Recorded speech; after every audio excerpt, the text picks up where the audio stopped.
सोमो राजा विद्वान् क्षमादमुचियाता गन्धचन्दनं समर्पयामि चन्दनान्ते अक्षतपुष्पाणि पुष्पं पुष्पमालाञ्च ओखधीः प्रतिमोदद्वम्बुपवतीः प्रसूवरीः अस्वा इव सजित्वरिर्विरुधः पार्श्वः पुष्पं पुष्पमालां समर्पयामि धूपम् असवसीत्वा वृष्णः शक्ना धूपयामि देवयजने पृथ्व्याः मखायद्वा मखसिद्वाशेषणे मखायद्वा मखसिद्वाशेषणे मखायद्वा मखसिद्वाशेषणे हस्तौ प्रक्षाल्य नैवेद्यम् अंधस्थान्धो भो भक्षीय महस्थमहो भो भक्षीयोर्धस्थोर्जम्बो भक्षीय रायश्लोकस्तराश्लोकं भो भक्षीय भक्षभोज्यं जलं समर्पयामि दक्षिणां प्रदक्षिणां नमस्कारान् निवेदयेत व्रतेन दीक्षामाप्नोति दीक्षायाप्नोति दक्षिणां दक्षिणा श्रद्धामाप्नोति श्रद्धया सत्यामाप्यते दक्षिणां नमस्कारान् समर्पयामि प्रणमामि नमस्करोमि नमामि श्रीभगवते चरणकमलेभ्यो नमः। व्यासदेवी पूजनम् नारायणं नमस्कृत्य नरं चैव नरोत्तमं देवीं सरस्वतीं व्यासं ततो जयमुदीरयेत्। व्यासदेवी चरणकमलेभ्यो नमो नमः। ध्यानार्थे क्षतपुष्पं नम निवेदयामि पुष्पं पुष्पमालाञ्च। व्यास जी को माल्यार्पण हो रहा है, सभी लोग जोरदार तालियां बजाएंगे। माल्यादीनि सुगन्धीनि मालित्यादीनि वै प्रभो मया हृतानि पुष्पाणि पूजार्थं प्रतिगृह्यताम्। प्रणमामि नमस्करोमि नमामि ततो आरार्तिक्यम्।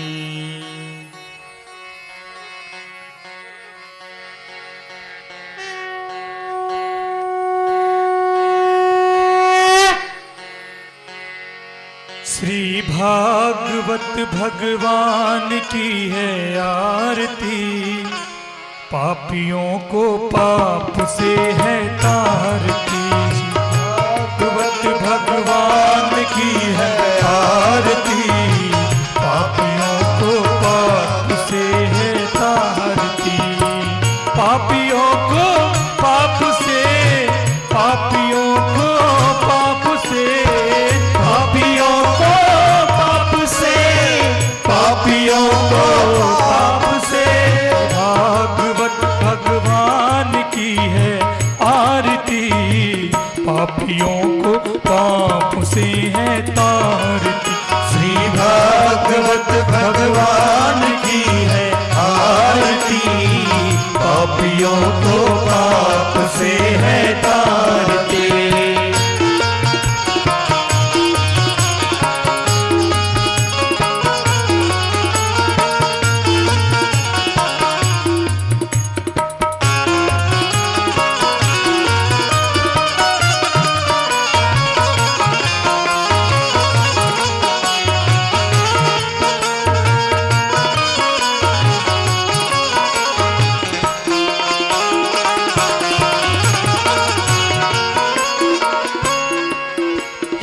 अमर ग्रंथ ये मुक्ति पंथ ये पंचम वेद निराला, नभ ज्योति जलाने वाला। ये अमर ग्रंथ ये मुक्ति पंथ ये पंचम वेद निराला, नव ज्योति जलाने वाला। हरि नाम यही हरि धाम यही, हरि नाम यही हरि धाम यही, यही जग मंगल की आरती। पापियों को पाप से है तारती। श्री भागवत भगवान की है आरती, पापियों को पाप से है तारती।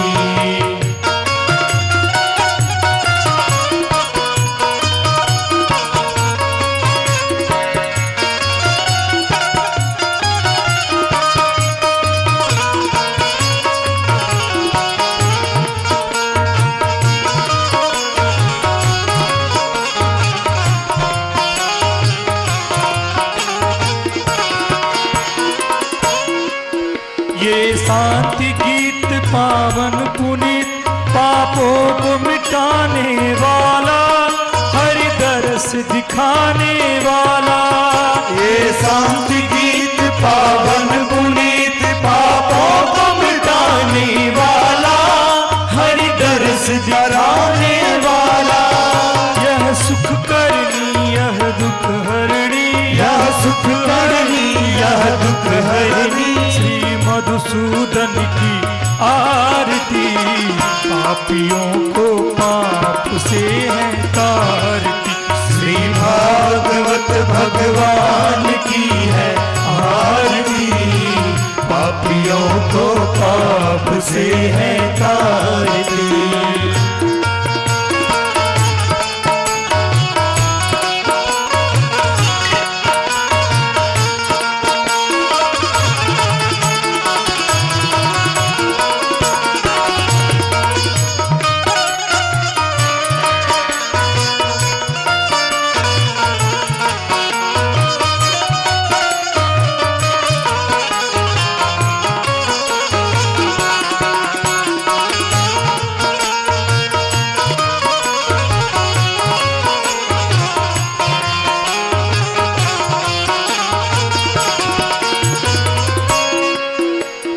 मधुर बोल जग फंद खोल, सन्मार्ग दिखाने वाला, बिगड़ी को बनाने वाला।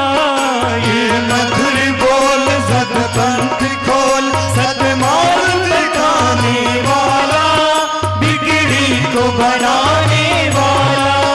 श्री राम यही घनश्याम यही, श्री राम यही घनश्याम यही, यही प्रभु कहे आँखी आरती। पापियों को पाप से है तारती। श्री भागवत भगवान की है आरती, पापियों को पाप से है तारती। पापियों को पाप से, पापियों को पाप से, पापियों को पाप से, पापियों को पाप से। श्री भागवत भगवान की है आरती, पापियों को पाप से है तारती। श्री भागवत भगवान की है आरती, पापियों को पाप से है तारती। पापियों को पाप से है तारती, पापियों को पाप से है तारती।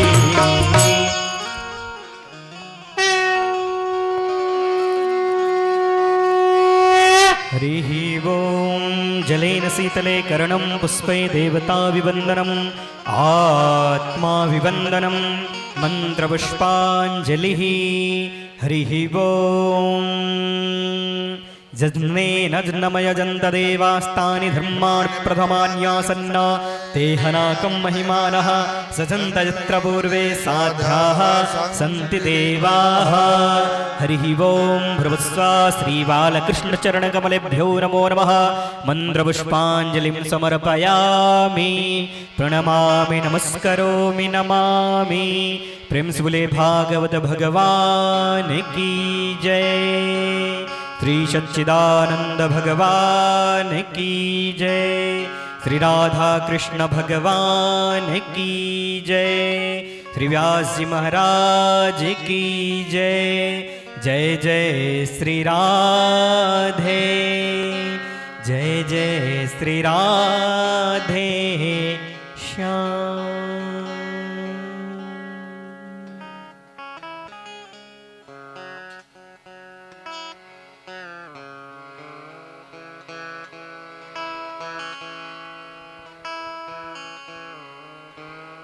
सभी भगवत श्रद्धालु अपने स्थान पर बैठ जाएंगे।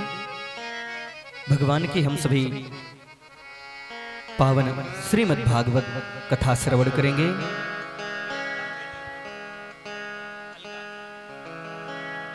सभी भक्तगण विराजमान हो जाएंगे। शेयर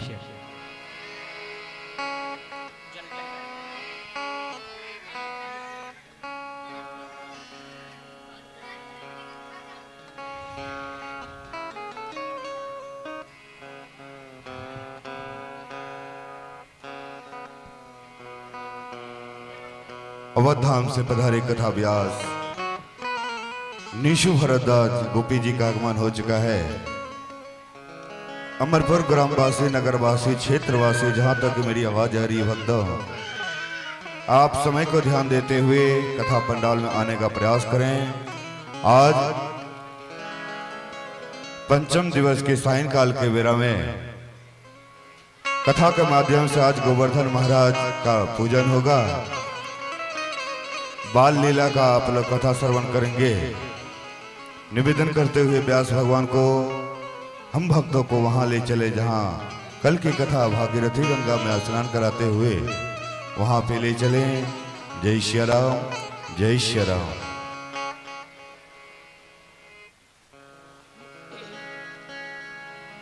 राधे श्री राधे, जय जय श्री राधे, जय जय श्री राधे, जय जय श्री राधे। राधे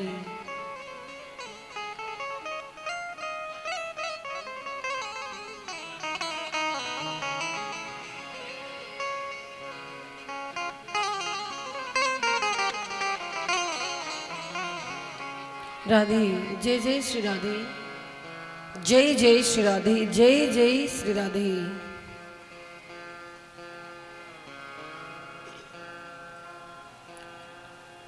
हरि ओम।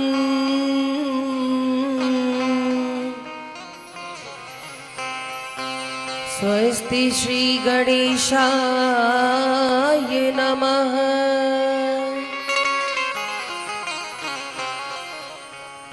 श्री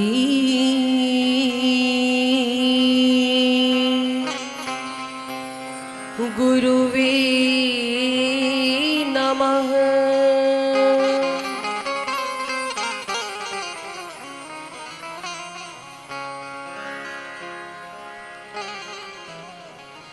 विनायकं गुरुं भानुं ब्रह्म विष्णु महेश्वरा सरस्वतीं च प्रणम्यादो सर्वकार्यार्थसिद्धये।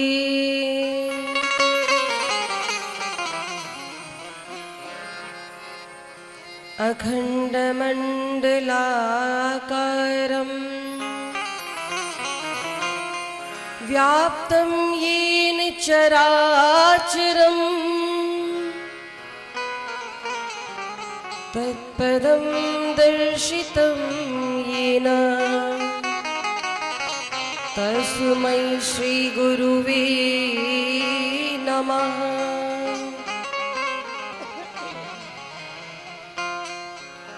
ध्येयं सदा परिभवग्नं भीष्टदोहम्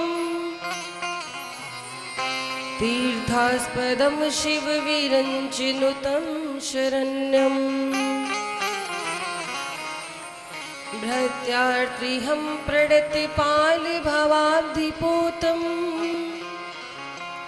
वन्दे महापुरुष ते चरणारविन्दम्।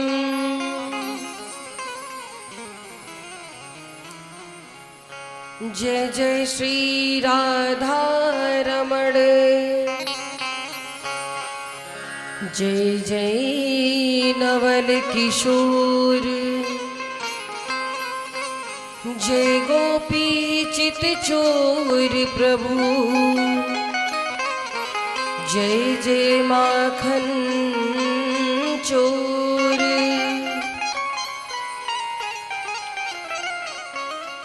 मंगलम कौशलेन्द्राय महनीय गुणाब्धये चक्रवर्ती तनुजाय सार्वभौमाय मंगलम्। अतुलित बलधामं हेमशैलाभदेहम्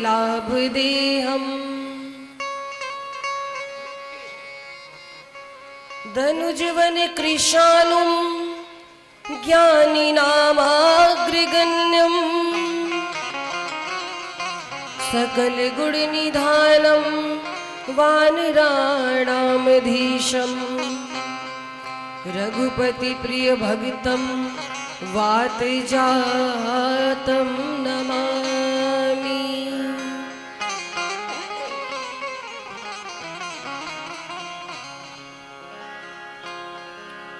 श्री राधे मेरी स्वामिनी, मैं राधे जू को दासी, जन्म जन्म मोहि दीजिए श्री वृंदावन को वासी। बोली राधे रानी सरकार की जय, श्रीमद् भागवत महापुराण की जय। परमाध्यक्ष अनंत कोटि ब्रह्मांड नायक सर्वेश्वरेश्वर पुराण पुरुषोत्तम भक्तवांछा कल्पतरु श्री राधा कृष्ण जी की शब्दमयी मूर्ति श्रीमद् भागवत महापुराण की कथा का आज पंचम दिवस है। विगत 4 दिनों से अब आप सभी भक्त इस पवित्र प्रांगण में उपस्थित होकर के भगवान की अमृतमयी गाथा को सुन करके अपने जीवन को धन्य बना रहे हैं। इस प्रांगण में उपस्थित हमारी श्रद्धामयी माताएं, बहनें, बाल गोपाल मंडली, दूर दराज से आए भगवत कथा के रसिक,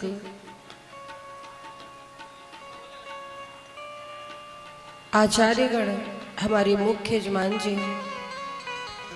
आप सभी को सादर जय जय Shri Radhe. YouTube Facebook live के माध्यम से घर बैठे कथा को श्रवण कर रहे भक्तों को सादर जय जय श्री राधे, जय श्री सीताराम। आइए हम लोग आज पंचम दिवस की कथा में प्रविष्ट हों। भगवान की सुंदर सुंदर बाल लीलाओं की कथा को सुने। उससे पूर्व नित्य की भांति भगवत नाम संकीर्तन का आश्रय लेते हुए वाणी को जीवा को पवित्र करेंगे। तत्पश्चात कथा को सुनने सुनाने का उपक्रम आरंभ करेंगे। बोलो राधे रानी सरकार की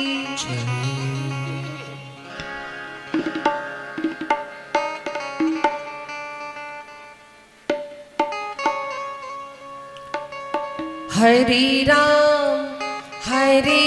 रामा राम राम हरे हरे, हरे कृष्ण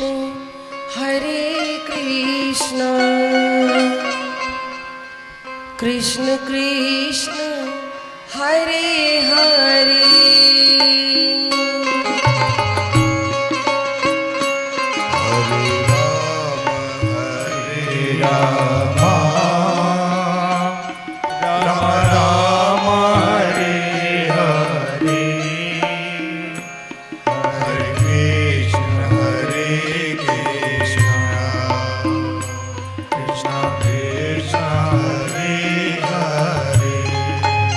सभी भाव के साथ तालियों की सेवा करते हुए भगवान के इस महामंत्र का जाप करेंगे।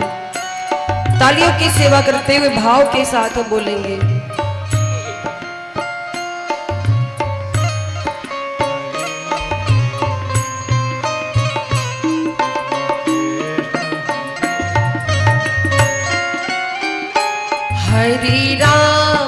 हरे राम राम राम हरे हरे, हरे कृष्ण कृष्ण कृष्ण हरे हरे। हरे राम राम राम हरे हरे।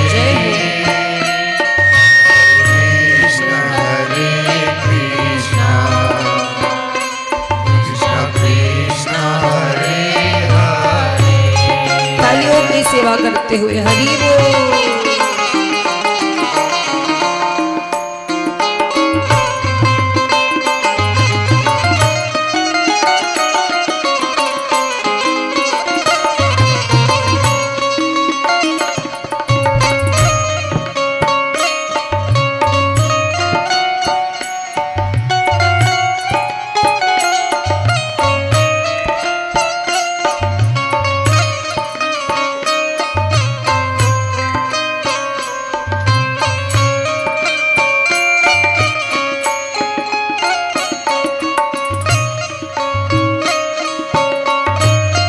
बोलो राधे रानी सरकार की जय हो।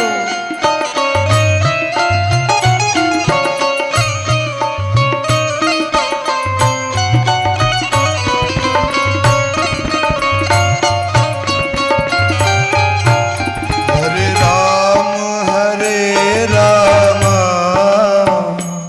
राम राम हरे हरे, हरे कृष्ण कृष्ण कृष्ण हरे हरे, हरे राम राम राम हरे हरे, हरे कृष्ण कृष्ण कृष्ण हरे हरे। हरे राम राम राम हरे हरे, हरे कृष्ण कृष्ण कृष्ण हरे हरे, हरे राम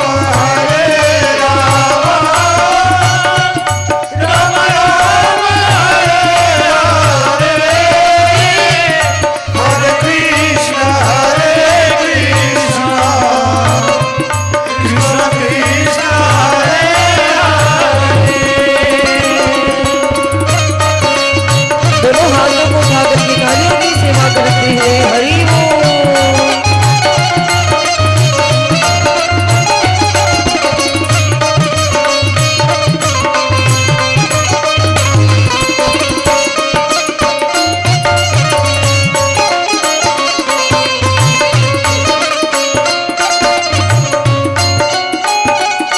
हरे राम राम राम हरे हरे, हरे कृष्ण कृष्ण कृष्ण हरे हरे, हरे राम राम राम हरे हरे, हरे कृष्ण कृष्ण कृष्ण हरे हरे, हरे राम हरे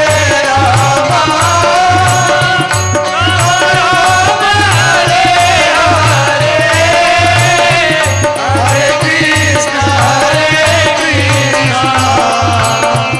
कृष्ण कृष्ण हरे हरे, राम राम हरे हरे,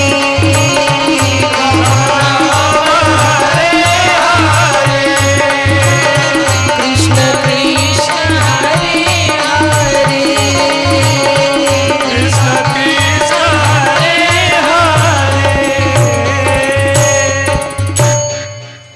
बोली राधे रानी सरकार की जय हो।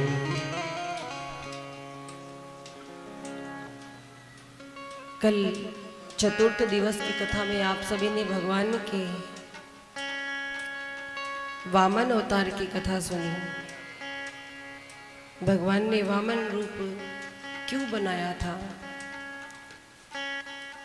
और किस प्रकार से राजा बलि के द्वार पर 3 पग भूमि मांगने के लिए प्रभु गए। भगवान हम सभी से 3 पग भूमि मांगते हैं। वो क्या है पता है?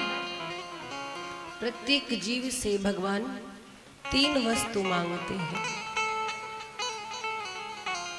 तन मन धन से मेरे हो जाओ। ये 3 पग भूमि का संकेत यही है कि भगवान की वंदना, भगवान की भक्ति तन मन धन तीनों से होनी चाहिए। केवल शरीर से आप यहाँ पर हैं और मन नहीं लग रहा है तो भी भक्ति अधूरी है। आपने धन खर्च कर दिया पर भाव नहीं है तो भक्ति बेकार है, फिर भक्ति नहीं हो सकती। तो भक्ति में पूरे मनोयोग से सहयोग करना चाहिए। भक्ति पूरे मनोयोग से की जाती है। देखिए भक्ति का प्रभाव क्या है। भक्ति जिस घर में विराजमान होती है वो घर घर नहीं मंदिर हो जाता है। भक्ति यदि भोजन में मिल जाती है तो फिर वो भोजन नहीं रहता, वो प्रसाद बन जाता है। भक्ति यदि जल में मिल जाती है तो फिर वो जल नहीं, भगवान का चरणोदक बन जाता है। भक्ति यदि गीतों में मिल जाए तो वो भजन बन जाता है। तो ये भक्ति की कृपा है। और महाराज 3 दिनों तक आपने जो कथा सुनी है, भक्ति ज्ञान वैराग्य से ओतप्रोत है। आज हम आप सभी द्वादश स्कंद की चर्चा करेंगे। द्वादश स्कंद, दशम स्कंद के पूर्वार्ध में भगवान की बाल लीला की चर्चा है। 12 अध्याय है, 12 स्कंद है श्रीमद् भागवत महापुराण में। अभी जो चर्चा की जा रही वो दशम स्कंद की जा रही है। और महाराज भगवान की जो बाल लीला है वो सुख प्रदान करने वाली है। भगवान ने अपने बाल्यावस्था में जो लीलाएं की हैं उन लीलाओं से समस्त संसार के मन को मोह लिया है। और देखिए श्री कृष्ण जैसा इस संसार में और कोई नहीं है। क्यों? भगवान कृष्ण का जीवन ऐसा है, जीवन भर वियोग सहना पड़ा। भगवान कृष्ण ने जीवन भर वियोग सहा है, चाहे वो माता पिता से हो, चाहे अपने प्रेमियों से हो, सभी से। भगवान श्याम सुंदर ने अपना बचपन भी जिया तो ऐसा जिया कि संसार की प्रत्येक माँ अपने बेटे को कन्हैया कहकर बुलाती है। मेरा लाला है, ये तो मेरा कन्हैया है। कोई भी माँ अपने बच्चे से जब लाड लड़ाती है तो क्या कहती है? तो मेरा किशन कन्हैया है। भगवान कृष्ण ने अपना बचपन भी ऐसा जिया। और विवाह की बात आए तो इनसे बड़ी श्रेष्ठ गृहस्थी भी किसी की नहीं थी। भगवान कृष्ण से श्रेष्ठ गृहस्थी भी किसी की नहीं थी। इनके चरित्र की ये विशेषता है कि इन्होंने विवाह तो किए 16,108। आगे चर्चा करेंगे इसकी विस्तार से। अभी आपको संक्षिप्त रूप से बता रहे हैं कि प्रत्येक रानी इनसे प्रेम करती और प्रत्येक रानी आपस में भी प्रेम करती। बहुत बड़ी बात है। तो श्री कृष्ण जी का जो चरित्र है वो सबके समझ में आने वाला नहीं है। कथा को यदि ध्यान से सुनेंगे, समझेंगे, तब आपको पता चलेगा भगवान की प्रत्येक लीला के पीछे एक विशेष कारण है। भगवान ने माखन चोरी लीला की। कुछ लोग कहते हैं कोई चोरी करना अच्छी बात है, चोरी करना पाप है। कई जगह मैंने सुना इनके भगवान तो चोरी करते थे। लेकिन महाराज भगवान श्री कृष्ण की लीला को जब आप विस्तार से सुनिए, समझिए, चिंतन करिए, तब पता चलता है कि भगवान कृष्ण ने कुछ ऐसा नहीं चुराया जिससे किसी का नुकसान हो। लोग कहते हैं कृष्ण ने चोरी की, हम भी करेंगे। अरे कृष्ण भगवान तो गोपियों का चित्त चुराते थे। और जिसके घर चोरी करने जाते वो स्वयं चाहता था कि भगवान श्याम सुंदर मेरे घर आए। ये माखन चोरी की लीला प्रभु ने की है गोपियों के हृदय को चुराने के लिए और ब्रजवासियों का प्रेम पाने के लिए। जो लोग सोचते भगवान कृष्ण ने चोरी की तो हम भी कर सकते हैं, तो महाराज भगवान कृष्ण ने चोरी की है, माखन की चोरी की है। घर घर पूजे गए।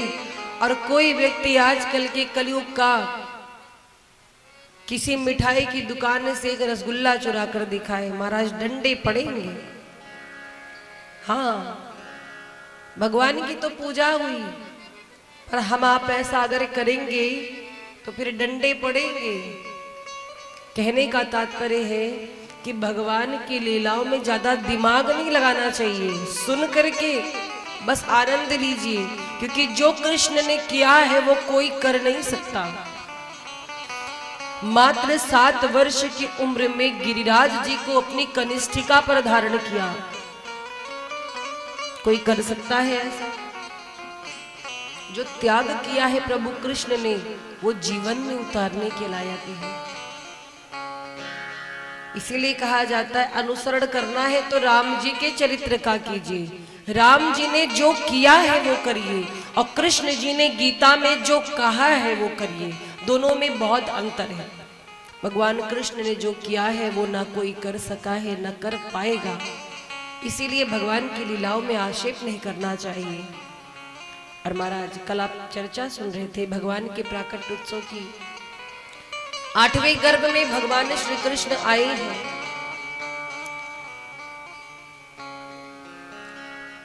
भगवान के आते ही योग माया ने वासुदेव जी को प्रेरित किया कि आप जाइए गोकुल में इस बालक को पहुंचा करके आइए, और वहां पर यशोदा रानी ने जिस कन्या को जन्म दिया उसे लेकर के आइए। अब देखिए महाराज क्या हुआ। भगवान कृष्ण को माँ यशोदा के बगल में लिटा करके वासुदेव जी उस छोटी सी कन्या को अपने शीश पर धारण करते हैं टोकरी में, और वापस लौट आते हैं।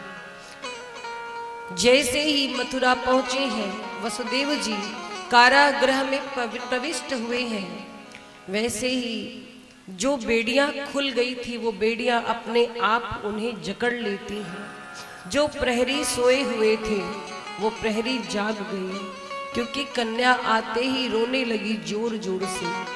ये कन्या कौन है? भगवान की माया है। कहने का तात्पर्य ये है कि जब वसुदेव जी ने भगवान कृष्ण को अपने शीश पर धारण किया है तो जीवन में शांति आ गई, वो स्वतंत्र हो गई, सारी बेड़ियां खुल गई। और जैसे ही माया को सिर पर धारण किया है, जीवन में क्रांति आ गई, बेड़ियां जकड़ गई। माया के वशीभूत होकर के मनुष्य जीव बंधनों में जकड़ जाता है, पर जब भगवान की भक्ति को धारण करता है, भगवान की शरण में होता है, तो श्याम सुंदर की कृपा से वो सभी माया से, सभी बंधनों से जीव मुक्त हो जाता है। कथा यही उपदेश देती है, यही संदेश देती है। भगवान कृष्ण जब आए तो उन्होंने रोया नहीं, रुदन नहीं किया। क्यों? शांति छाई हुई थी। कहीं हमने रोया तो मामा को पता चल जाएगा तो आगे की लीला नहीं हो पाएगी, इसलिए कृष्ण जी शांत रहे। पर अब जो भगवान की माया है, जो कन्या है, जोर जोर से रोना शुरू किया। और रोना शुरू किया तो क्या हुआ? सारे प्रहरी जग गए।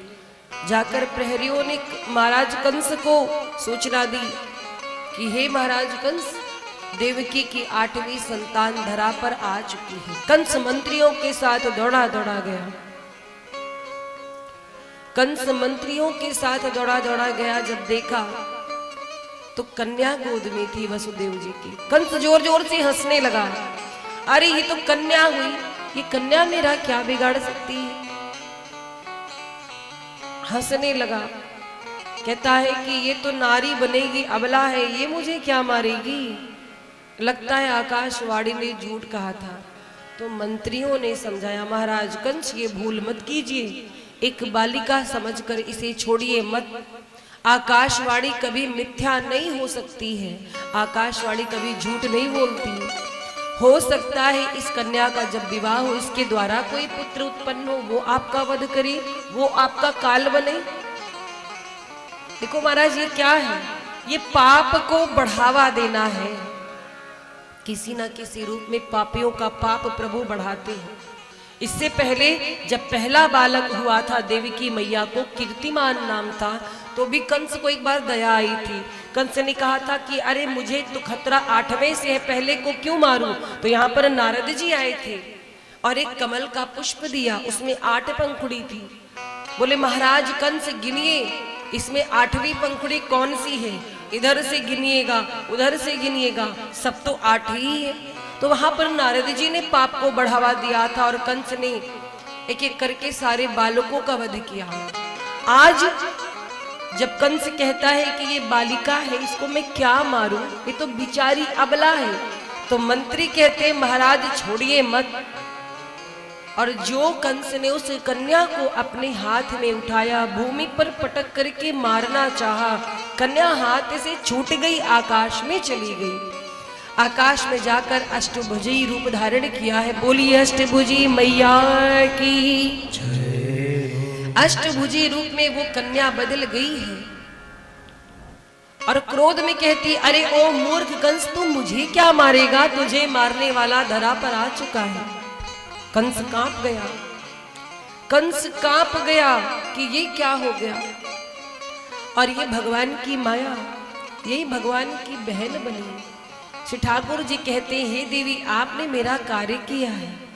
आप इस समय अब विंध्याचल के पहाड़ियों पर जाइए, वहीं पर विराजमान होइए। पूरा संसार आपकी पूजा करेगा।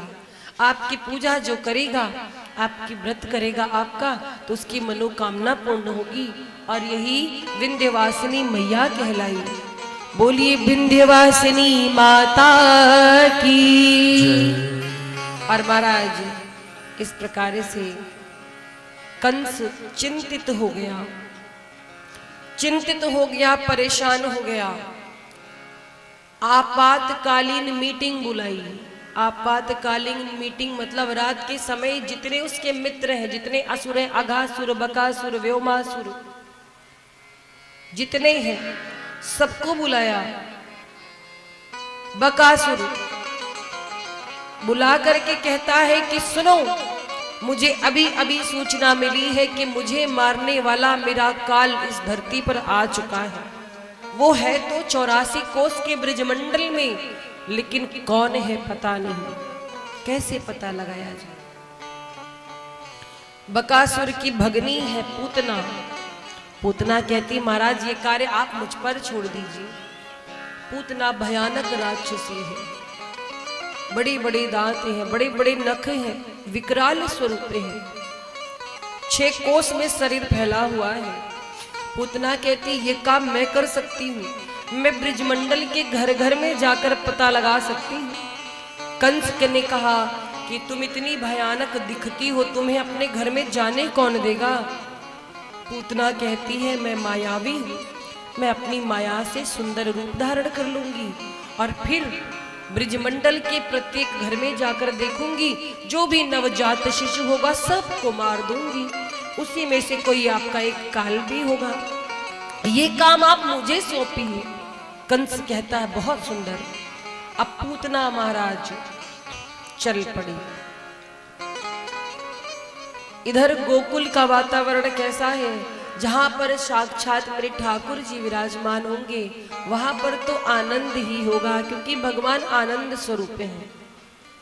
जहां पर भगवान का वास है, वहां पर तो केवल आनंद ही आनंद होगा। उत्सव मनाया जा रहा है। गोकुल में उत्सव खत्म होने का नाम ही नहीं ले रहा है। ब्रिज की नारियां दौड़ दौड़ करके प्रभु को देखने आती हैं। इतना सुंदर स्वरूप है मेरे ठाकुर जी का। श्याम वर्ण के हैं, घुंघराले केश हैं। श्री ठाकुर जी को एक पालने में लिटाया गया है। ब्रिज की नारियां दौड़ दौड़ करके आती हैं देखने, और देख करके जाती हैं, फिर किसी ना किसी बहाने से ठाकुर जी को देखने आती हैं, क्योंकि ठाकुर जी को देख करके उनके मन को शांति मिलती है। और महाराज भगवान का स्वरूप कैसा है? इतना सुंदर है, इतना सुंदर है, जो देखे सो देखता रह जाए। सुंदर मुस्कान है तेरी, मंद मंद मुस्कनिया पे। इतना सुंदर स्वरूप है, इतनी सुंदर मुस्कान है कि सब नारियां आती हैं और उनकी मुस्कान को देख देख करके बलैया लेती हैं। धन्य हो नंद बाबा, आपको तो बुढ़ापे में इतना सुंदर बालक मिला, आपके तो भाग्य जाग गई। और प्रभु का स्वरूप बड़ा ही प्यारा है। तेरी मंद मंद मुस्कनिया पे हो, तेरी मंद मंद मुस्कनिया पे, बलिहार सावरे, बलिहार सावरे, बलिहार सावरे, बलिहार सावरे।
कैसे केश है प्रभु के, घुंघराले है बाल। ऐसा लगता है मानो कोई काला बादल हो। तेरे बाल बड़े घुंघराले, बादल हो कारे कारे। तेरे बाल बड़े घुंघराले, बादल हो काले काले। तेरे बाल बड़े घुंघराले, बादल हो काले काले। तेरे बाल बड़े घुंघराले, बादल हो काले काले। तेरे बाल बड़े घुंघराले, बादल हो कारे कारे। तेरे बाल बड़े घुंघराले, बादल हो काले काले। तेरी मोर मुकुट लटकनिया पे, तेरी मोर मुकुट लटकनिया पे। बलिहार सावरे, बलिहार सावरे। बलिहार सावरे, बलिहार सावरे। तालियों की सेवा करते हुए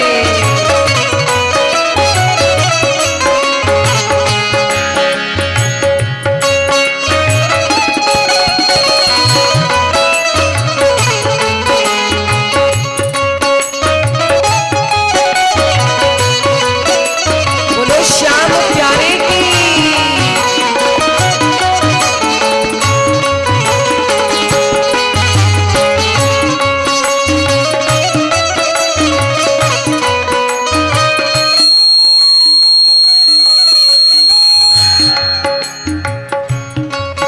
तेरे नयन बड़े मतवारी, लगते हैं प्यारे प्यारे। तेरे नैन बड़े मतवाले, लगते हैं प्यारे प्यारे। तेरे नैन बड़े मतवाले, लगते हैं प्यारे प्यारे। तेरे नैन बड़े मतवाले, लगते हैं प्यारे प्यारे। तेरे नयन बड़े मतवारे, लगते हैं प्यारे प्यारे। तेरे नैन बड़े मतवाले, लगते हैं प्यारे प्यारे। तेरी तिरछी सी चितवनिया पे, तेरी तिरछी सी चितवनिया पे। बलिहार सावरे, बलिहार सावरे।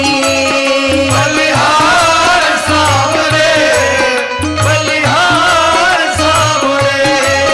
बलिहार सावरे, बलिहार सावरे।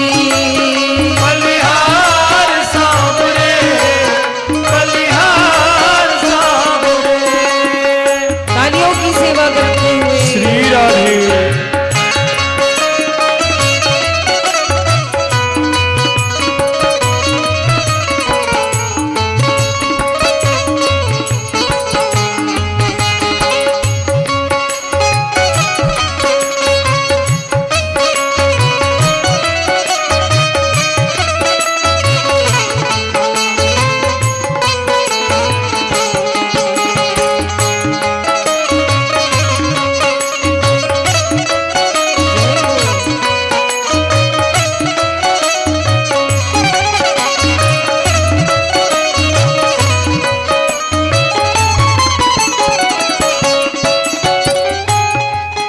तेरी चाल अजब मतवारी, लगती है प्यारी प्यारी। तेरी चाल अजब मतवाली, लगती है प्यारी प्यारी। तेरे चाल अजब मतवाली, लगती है प्यारी प्यारी। तेरे चाल अजब मतवाली, लगती है प्यारी प्यारी। तेरी चाल अजब मतवारी, लगती है प्यारी प्यारी। चाल अजब मतवाली, लगती है प्यारी प्यारी। तेरी पाँवों की पैजनिया पे, तेरी पाँवों की पैजनिया पे। बलिहार सावरे, बलिहार सावरे। बलिहार सावरे, बलिहार सावरे।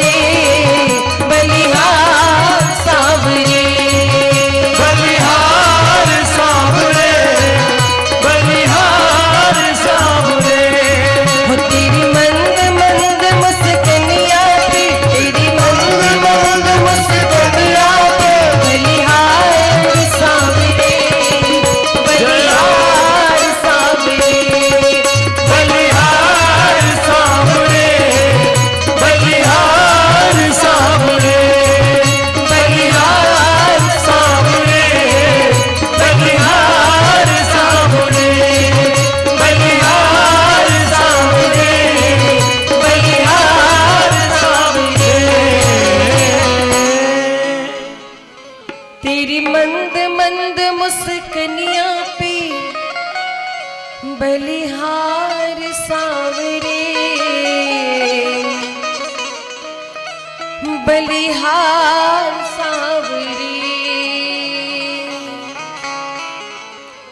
महाराज इधर गोकुल में उत्सव चल ही रहा है, भगवान के आने की खुशी है। और देखिए सत्कर्म हो, अनुष्ठान हो, इतनी शक्ति होती है कि असंभव को भी संभव कर सकते हैं। एक बात जान लीजिए, अगर गुरु किसी पर कृपा कर दे, संत किसी पर कृपा कर दे महाराज, तो जीवन में कभी व्यक्ति असफल नहीं हो सकता है। नंद बाबा कितने साल के हैं? 75 वर्ष के हैं। और जितने भी ब्रजवासी है ना, उन सबके राजा है नंद बाबा।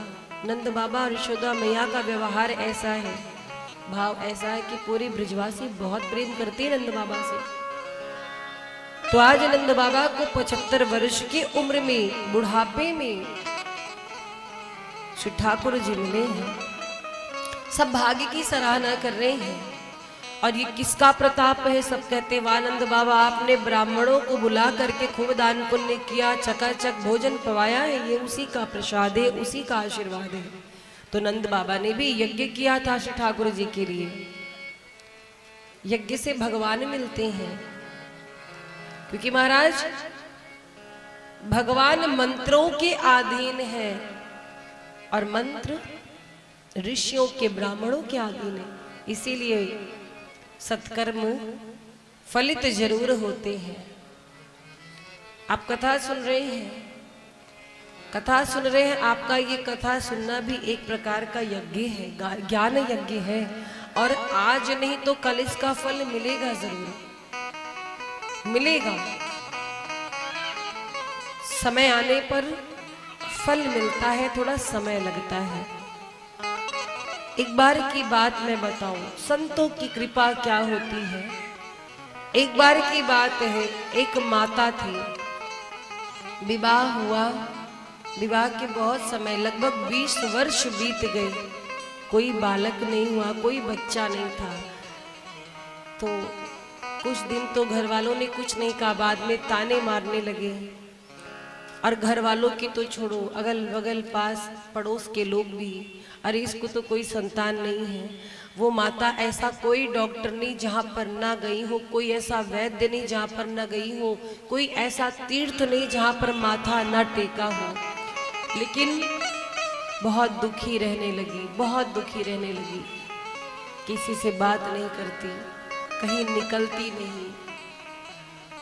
एक दिन की बात है, वो अपने घर में पोछा लगा रही थी, गोबर से आंगन को लीप रही थी।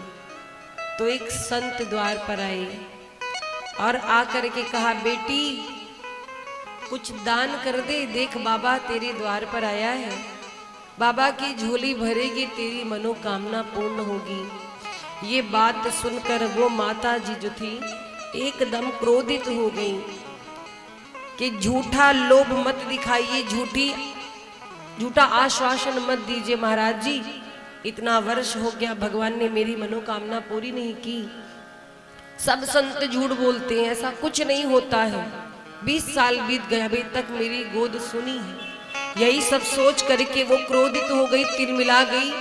और क्या किया, क्रोध में आकर के जिस कपड़े से पोछा लगा रही थी, गोबर से सना हुआ, वही कपड़ा पोछा का उठाकर संत जी के मुंह पर फेंक दिया। पर संत जी को बुरा नहीं लगा, क्योंकि बड़े सरल संत थे। मुस्कुराए, वो गोबर से लिपटा हुआ कपड़ा लेकर के आगे बढ़े।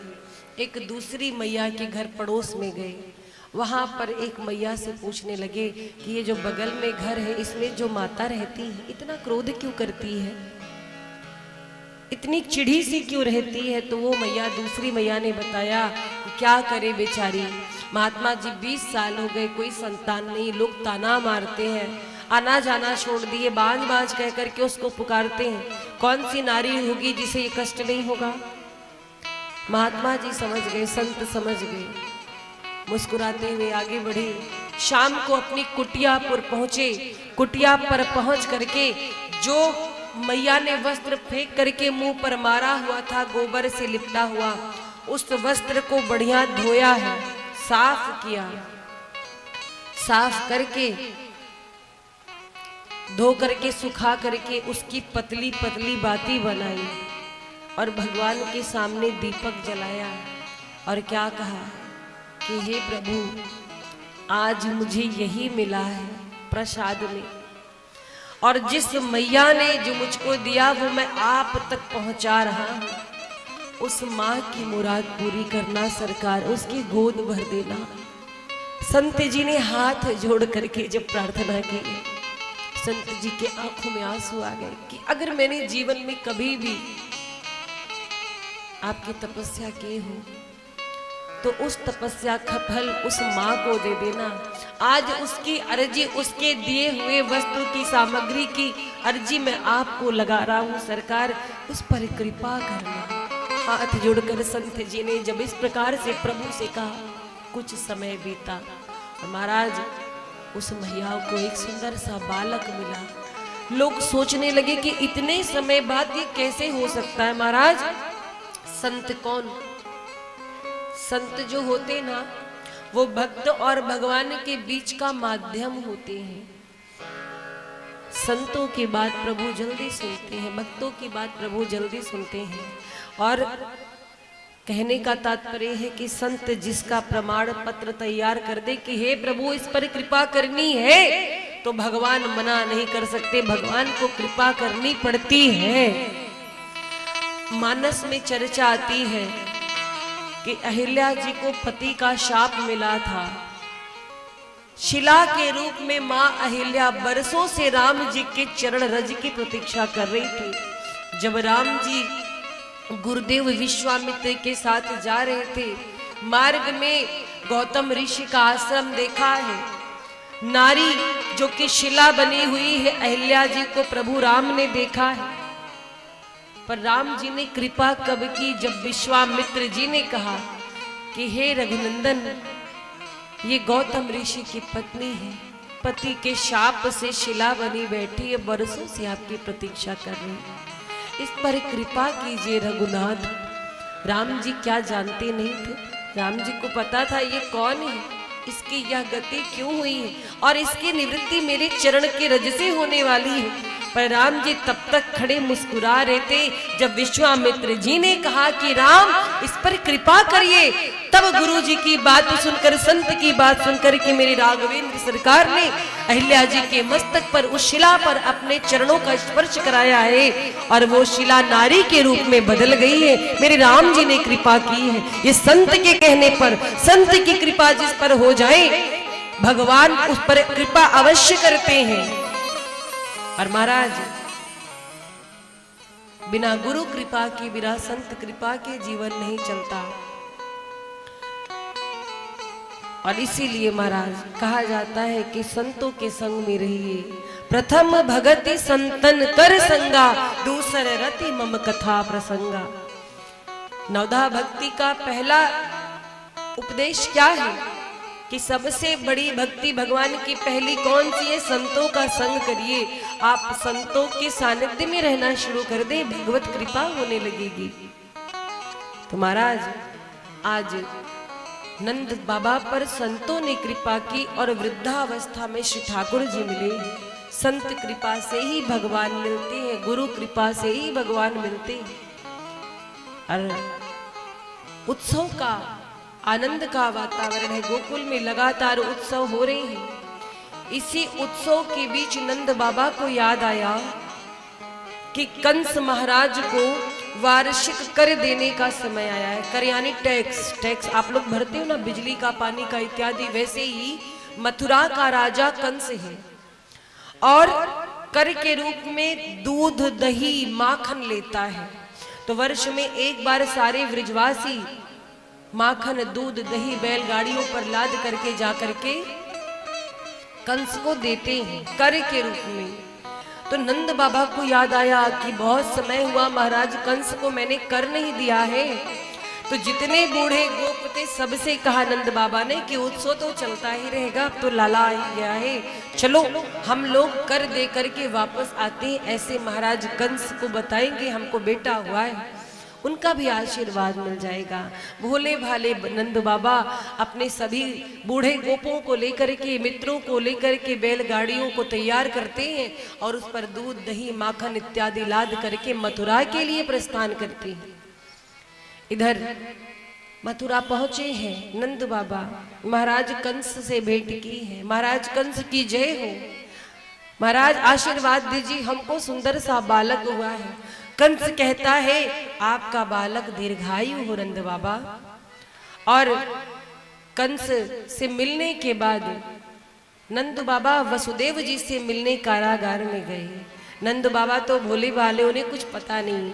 नंद बाबा वसुदेव जी से मिले और कहते हैं वसुदेव जी आपके 6 बालक एक एक करके समाप्त हो गए, सुनकर बड़ा दुख हुआ। एक 7वां जो बालक था गर्भ नष्ट हो गया और मैंने सुना 8वीं संतान आपकी कन्या हुई। वसुदेव जी कहते हैं हाँ नंद बाबा ये तो सत्य है। वसुदेव जी को आश्वस्त किया है, लेकिन देखो महाराज एक बात यहाँ पर आती है, माँ बाप को सदैव बच्चों की चिंता सताती रहती है। वसुदेव जी जानते हैं कि नंद बाबा यहाँ पर हैं और कंस प्रतिशोध की अग्नि में जल रहा है, ये कोई ना कोई उतापात मचाएगा। तो क्या कहा, वसुदेव जी को अपने लाडले की चिंता है। नंद बाबा से छुपा करके क्या कहते हैं कि नंद जी ज्यादा समय यहाँ रहना ठीक नहीं है, आजकल गोकुल में बड़े उत्पात हो रहे हैं, आप अति शीघ्र पहुंचिए। और जैसे कहा अति शीघ्र पहुंचिए, नंद बाबा घबराए। अपने मित्रों को साथ लेकर नंद बाबा मथुरा से गोकुल के लिए प्रस्थान किए। बाबा तो आए नहीं, पर पूतना मौसी पहले पहुंच गई। और पूतना कौन है, कंसेन प्रहिता घोरा पूतना बाल घातिनी शिशुंश्चार निघ्नन्ति पुरग्राम वृजादिषु। कंसेन प्रहिता घोरा पूतना बाल घातिनी है, छोटे छोटे बच्चों को मारकर समाप्त करने वाली है। बाल घातिनी, बच्चों को मारने वाली पूतना आज सुंदर वेश धारण करके, सुंदर स्वरूप श्रृंगार बना करके पहुंच गई गोकुल में। प्रत्येक घर में घूम घूम करके देखती है कौन सा बालक जन्म लिया है और क्या करती है। बालक को देखने के बहाने उस बच्चे को मार डालती है। 8-10 घरों में घूम करके आई तो देखा नंद बाबा के द्वार पर भीड़ लगी थी। जब भीड़ को देखा तो पूतना सोचने लगी, लगता है यहाँ भी किसी शिशु ने जन्म लिया, उसी का उत्सव मनाया जा रहा है। गांव वालों से पूछा यहाँ पर कोई लाला हुआ है क्या। अब पूतना के स्वरूप को, सुंदरता को देख करके ब्रजवासी समझ नहीं पाए, ऐसा लगे मानो साक्षात कोई अप्सरा स्वर्ग से उतरी।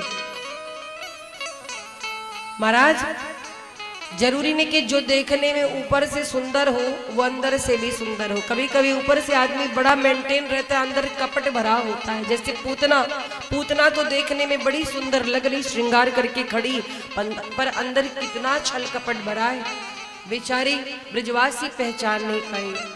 पूतना से कहते हैं कि हाँ देवी, यहाँ पर एक सुंदर शिशु ने जन्म लिया है, नंद बाबा को 75 वर्ष में लाला हुआ है, उसी का उत्सव हो रहा है, जाओ देखाओ। पूतना श्रृंगार करके पहुंची है नंद बाबा के द्वार पर। और क्या हुआ, यशोदा मैया के पास गई, कहती अरे बहन बधाई लेकर आई हूँ, मैंने सुना है कि तुझे बुढ़ापे में भी लाला मिला है, बड़ी चर्चा भाई तेरे लाला के, सो मिलने ते आ गई। यशोदा मैया रोड़ी मैया से पूछती कौन है ये, पहचानती हूँ क्या दीदी। रोड़ी जी कहती मैंने इसे तो पहले कभी देखा नहीं।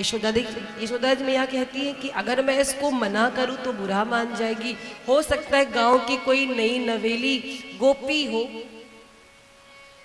यशोदा मैया इसी संकोच में कहती है बहन जाओ, मेरा लाला अंदर है, देख आओ। पूतना यही तो चाहती थी। बातों में उलझा लिया है और पहुंच गई सीधा श्री ठाकुर जी के पास, जहां भगवान पालने में लेटे थे। पूतना मौसी को आता देखा तो ठाकुर जी ने नेत्र बंद कर लिए। नेत्र क्यों बंद किए, इसके कई कारण बताते हैं विद्वज्जन। पहला कारण, मानो भगवान ये कहना चाहते हो कि पापी लोगों को मैं देखना भी पसंद नहीं करता, जिसके मन में छल कपट हो ऐसे लोगों को मैं देखना भी नहीं चाहता, इसलिए श्री ठाकुर जी ने नेत्र बंद कर दिए। दूसरा कारण, श्री ठाकुर जी ने नेत्र इसलिए बंद किए मानो भोले बाबा का ध्यान कर रहे हैं, बाबा जल्दी आओ, अभी तो हम छोटे से बालक हैं, विष पीने में आप एक्सपर्ट हो, आकर इस कालकूट विष से मेरी रक्षा करो। मौसी अपने स्तनों में दूध पिलाने के बहाने विष लगा करके आई और मुझे मारना चाहती है। मानो ठाकुर जी भोले बाबा को याद कर रहे थे, बाबा आ जाओ एक पल के लिए, मेरी रक्षा करो। तीसरा कारण क्या बताती, तीसरा कारण ये है, मानो ठाकुर जी इसलिए नेत्र बंद कर लिए कि अगर मेरी दृष्टि पूतना पर पड़ गई तो जो ये करने आई है वो करेगी नहीं, क्योंकि जिस पर ठाकुर जी की दृष्टि पड़ती है वो शुद्ध हो जाता है, पवित्र हो जाता है, उसके विचार शुद्ध हो जाते हैं। और कहीं पूतना मौसी के विचार बदल गए तो फिर जो लीला करनी वो लीला नहीं हो पाएगी, उनका उद्धार कैसे होगा। और इसीलिए महाराज श्री ठाकुर जी ने नेत्र बंद किए। पूतना अंदर आई, इधर उधर देखा, कोई देख नहीं रहा है, सो जल्दी से पालने में से ठाकुर जी को निकाला और दुग्ध पान कराने लगी। दुग्ध पान कराने लगी। पहले तो ठाकुर जी देख करके मुस्कुराई, उसके बाद इतनी जोर जोर से दुग्ध पान करने लगे मानो दुग्ध के साथ साथ पूतना के प्राणों को पीने लगे। उसके शरीर में वेदना हुई और कहने लगी, सा मुंच मुंचाल मिति प्रभाषणी, अरे जाने दे, मुझे छोड़ दे, मुझे छोड़ दे। ठाकुर जी मन में बोले, मौसी हम तो तुम्हारा उद्धार करके छोड़ेंगे, अब तो तुम्हारा दूध पी लिया है तो दूध का कर्ज तो चुकाना है, तुम्हारा उद्धार करके मानेंगे। ठाकुर जी पूतना के स्तनों का पान कर ही रही है, पूतना अपने विकराल रूप में वास्तविक स्वरूप में आ गई। महाराज ये जो बनावटी वेश होता है बहुत देर तक नहीं चलता है। बनावटी जिंदगी, बनावटी बातें, बनावटी विचार, जो दिखावा होता है बहुत देर तक नहीं चलता। कोई 2 घंटे 4 घंटे दिखावा कर सकता है, उसके बाद वो अपने असली रूप में आ जाता है। जैसे अभी झगड़ा हो, किसी से बड़ा प्रेम रहे हो, किसी बात पे झगड़ा हो जाए तो देखो भूत वर्तमान भविष्य तीनों बात चालू हो जाती है। आप के प्रति किसी के मन में क्या है ये जानना हो तो उसको थोड़ा क्रोध दिला दो, फिर देखो जितना जहर है सब बाहर आ जाए। तुमको तो जानते हैं, तुम आज से ऐसे थोड़े हो, हम तो तुमको बहुत दिन से जानते थे, स्टार्ट हो जाता है।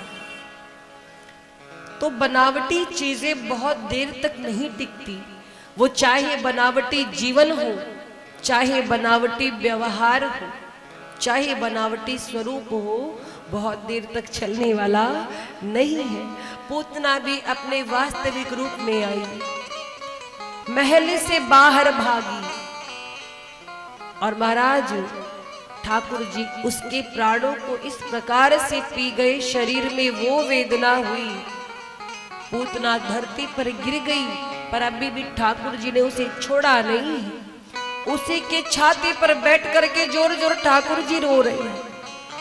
जब पूतना गिरी है बड़ी जोर की आवाज है, धमाका हुआ। धमाके को सुनकर सारी ब्रजवासी जो है दौड़े बाहर, तो क्या देखा, एक विकराल राक्षसी जिसके केश दांत नख बड़े बड़े हैं, 6 कोस में उसका शरीर फैला हुआ है, 6 कोस में शरीर फैला है। पूतना को देखकर सब डर गए और ठाकुर जी ऐसा नाटक करने में एक्सपर्ट है मेरे श्याम सुंदर, ऐसा रोए मानो लोगों को लगे कि बच्चा डर करके रो रहा है।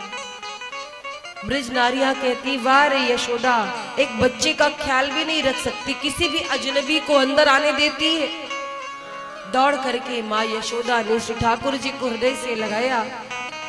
भगवान अभिनय कर रहे हैं रोने का, मानो डर कर के रो रहे हैं, कोई ये ना जान पाए कि मैंने ही इसका उद्धार किया, इसको मारा है। और महाराज तब तक नंद बाबा भी आ गए गोपों को लेकर। पूतना का इतना भयानक शरीर था, इतना भयानक, इतना बड़ा शरीर था, उसकी मृत्यु हो चुकी थी, प्राण पखेरु उड़ चुके थे। उसको जलाने की बात आई तो जलाने के लिए पहले उसके शरीर के टुकड़े टुकड़े किए गए, टुकड़े टुकड़े किए गए, कई चिताएं तैयार हुई हैं, तब पूतना के शरीर को जलाया गया है। और जितनी दूर में गिरी थी उतनी दूर के पेड़ पौधे फसल सब साफ हो गए थे। इतनी भयानक, इतना विकराल स्वरूप था। और महाराज जब पूतना के शरीर को जलाया गया है तो ऐसा कहा जाता है कि उसमें से धूप बत्ती अगरबत्ती की महक आ रही थी। क्यों? क्योंकि जिसके दुग्ध को मेरे ठाकुर जी ने पी लिया हो, जिसको मेरे श्री ठाकुर जी ने स्पर्श किया हो, पवित्र हो जाता है। और पूतना का शरीर पवित्र हो चुका था। ये पूतना कौन थी? और बेटी रत्नमाला ने एक क्षण के लिए भगवान के वटुक स्वरूप को देखा तो मन में विचार आया कि इसकी माँ कितनी धन्य भाग होगी इतना सुंदर पुत्र पाकर। वही रत्नमाला बलि की बेटी पूतना बन करके आई। भगवान ने दुग्ध पान करके माता का स्थान दिया, क्योंकि एक क्षण के लिए रत्नमाला के मन में वात्सल्य प्रेम आया था भगवान के स्वरूप को देखकर। पर जब रत्नमाला ने सुना कि ये विष्णु जी हैं और मेरे पिता को छलने आए हैं तो मन में क्रोध आया था।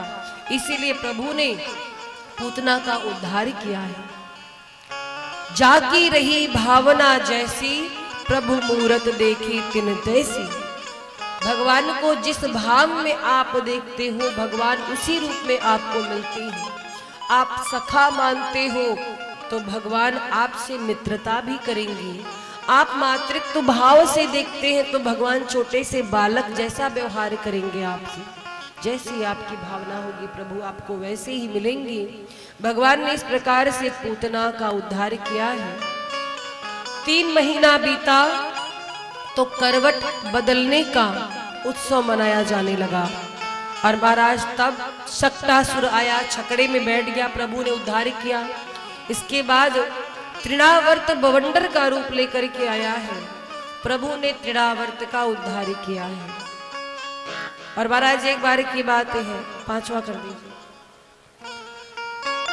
भगवान भोलेनाथ भी श्री ठाकुर जी का दर्शन करने के लिए आए। जब जब भगवान नारायण धरती पर अवतरित होते हैं तब तब भगवान भोलेनाथ उनकी लीला में सहयोग करने आते हैं। तो इस बार भगवान भोलेनाथ भी रूप बदल करके श्री ठाकुर जी का दर्शन करने आए। क्या हुआ? सारे ब्रिजवासी दर्शन कर रहे हैं, पूरा संसार दर्शन कर रहा है श्री ठाकुर जी का। तो भोलेनाथ ने सोचा मैं भी कैलाश से जाऊं और अपने प्रभु को देख करके आऊं। तो भगवान भोलेनाथ ने वेश धारण किया और दूसरा वेश बनाकर आज नंद भवन के बाहर पहुंचे हैं। माता बाहर निकलो। उस समय यशोदा मैया पलना झुला रही थी और श्री ठाकुर जी नेत्र बंद किए पड़े। भोले बाबा पहुंचे हैं द्वार पर। मैया बाबा को कुछ दे दो। यशोदा मैया आई, बताइए बाबा क्या चाहिए आपको? भोलेनाथ कहते हैं आपके लाला का दर्शन। यशोदा मैया कहती बाबा आपका ऐसा वेश है इतना डरावना, मेरा बालक देखेगा तो डर जाएगा। आपने तो सर्प भी धारण कर रखा। यशोदा मैया पहचान नहीं पाई, सोची कोई मदारी होगा, कोई तमाशा दिखाने वाला। तो कहती आपका वेश ऐसा है, मेरा बालक छोटा है, डर जाएगा, कुछ और मांगिए। धन चाहिए हो तो बोली मैं आपको धन दे दूं, कोई सामग्री कोई वस्तु चाहिए तो मैं दान कर दूं। बोले बाबा कहते ना मैया मैं बड़ी दूर से आया हूँ आपके लाला का दर्शन करने, एक बार लाला को दिखा दूं।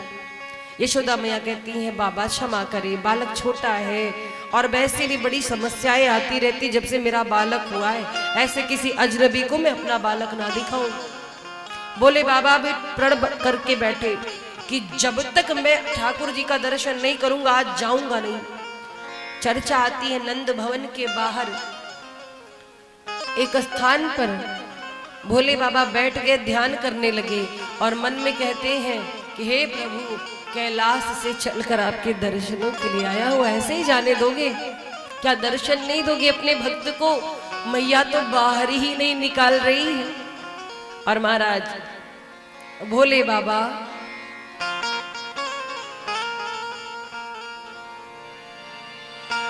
भोला भंडारी आया मोहन तेरी नगरी में। भोले बाबा कहते हैं मोहन मैं तुम्हारी नगरी में आया हूं, दर्शन दो।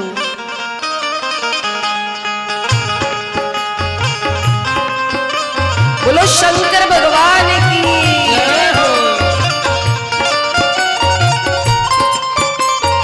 जय हो। भोला भंडारी आया मोहन तेरी नगरी में। भोला भंडारी आया मोहन तेरी नगरी में।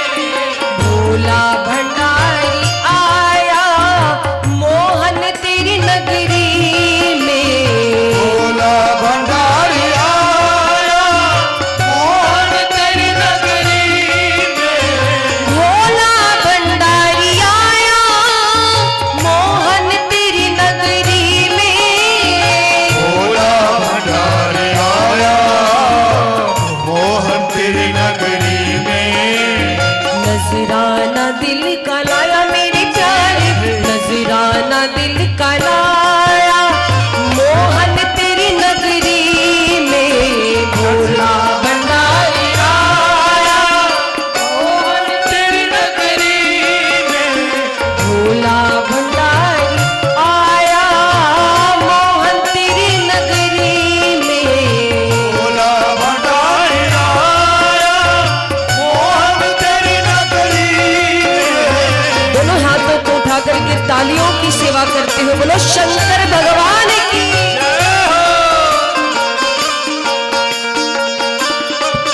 जय हो। श्री राधे।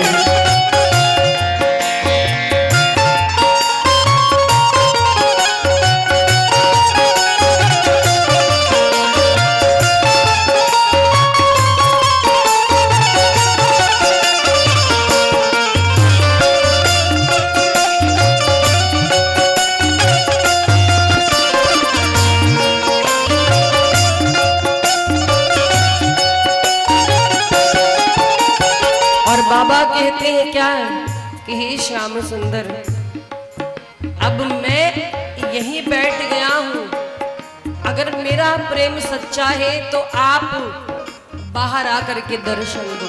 और क्या कहते हैं, दर्शन को मेरी अखियां बरसों से थी ये प्यासी। दर्शन को मेरी अखियां बरसों से थी प्यासी। सुनते ही दौड़ा आया कैलाश का निवासी। सुनते ही दौड़ आया कैलाश के निवासी। बस एक झलक दिखा दो मेरे प्यारे, बस एक झलक दिखा दो, आया तेरी नगरी में। भोला भंडारी आया मोहन तेरी नगरी में। भोला भंडारी आया मोहन तेरी नगरी में। भोला भंडारी आया मोहन तेरी नगरी में। जय हो।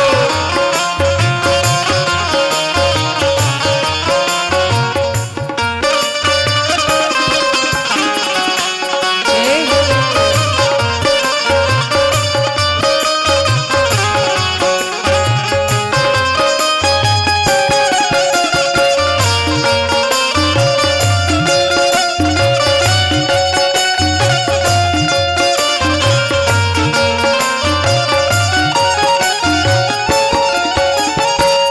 कहते प्रभु कभी आपके लिए मदारी बनता हूँ, कभी मैं आपके लिए मदारी बनता हूँ, कभी ज्योतिष बनता हूँ, कभी नारी बनता हूँ। जिस रूप में आप प्रसन्न हो जाओ वो सब करने को तैयार हूँ। इसलिए कृपा करो हे गोविंद दर्शन दो। और क्या कहते बोले बाबा, कभी बनता हूँ मतारी, कभी ज्योतिषी अनारी, कभी बनता हूँ मदारी, कभी बनता हूँ मदारी, कभी ज्योतिषी अनारी, कभी बनता हूँ मदारी, कभी ज्योतिषी अनारी। दीदार को तुम्हारी मेरी मोहन, दीदार को तुम्हारी आया तेरी नगरी में। भंडारी आया मोहन तेरी नगरी में, भोला भंडारी आया मोहन तेरी नगरी में। मैं दीवाना हो गया रे, मैं दीवाना हो गया, दीवाना हो गया रे, मैं दीवाना हो गया। शाम का रे तेरे नाम का दीवाना हो गया, तेरे नाम का दीवाना हो गया। मैं दीवाना हो गया रे, मैं दीवाना हो गया। दीवाना हो गया रे, मैं दीवाना हो गया। भोला भंडारी आया मोहन तेरी नगरी में। भोला भंडारी आया मोहन तेरी नगरी में।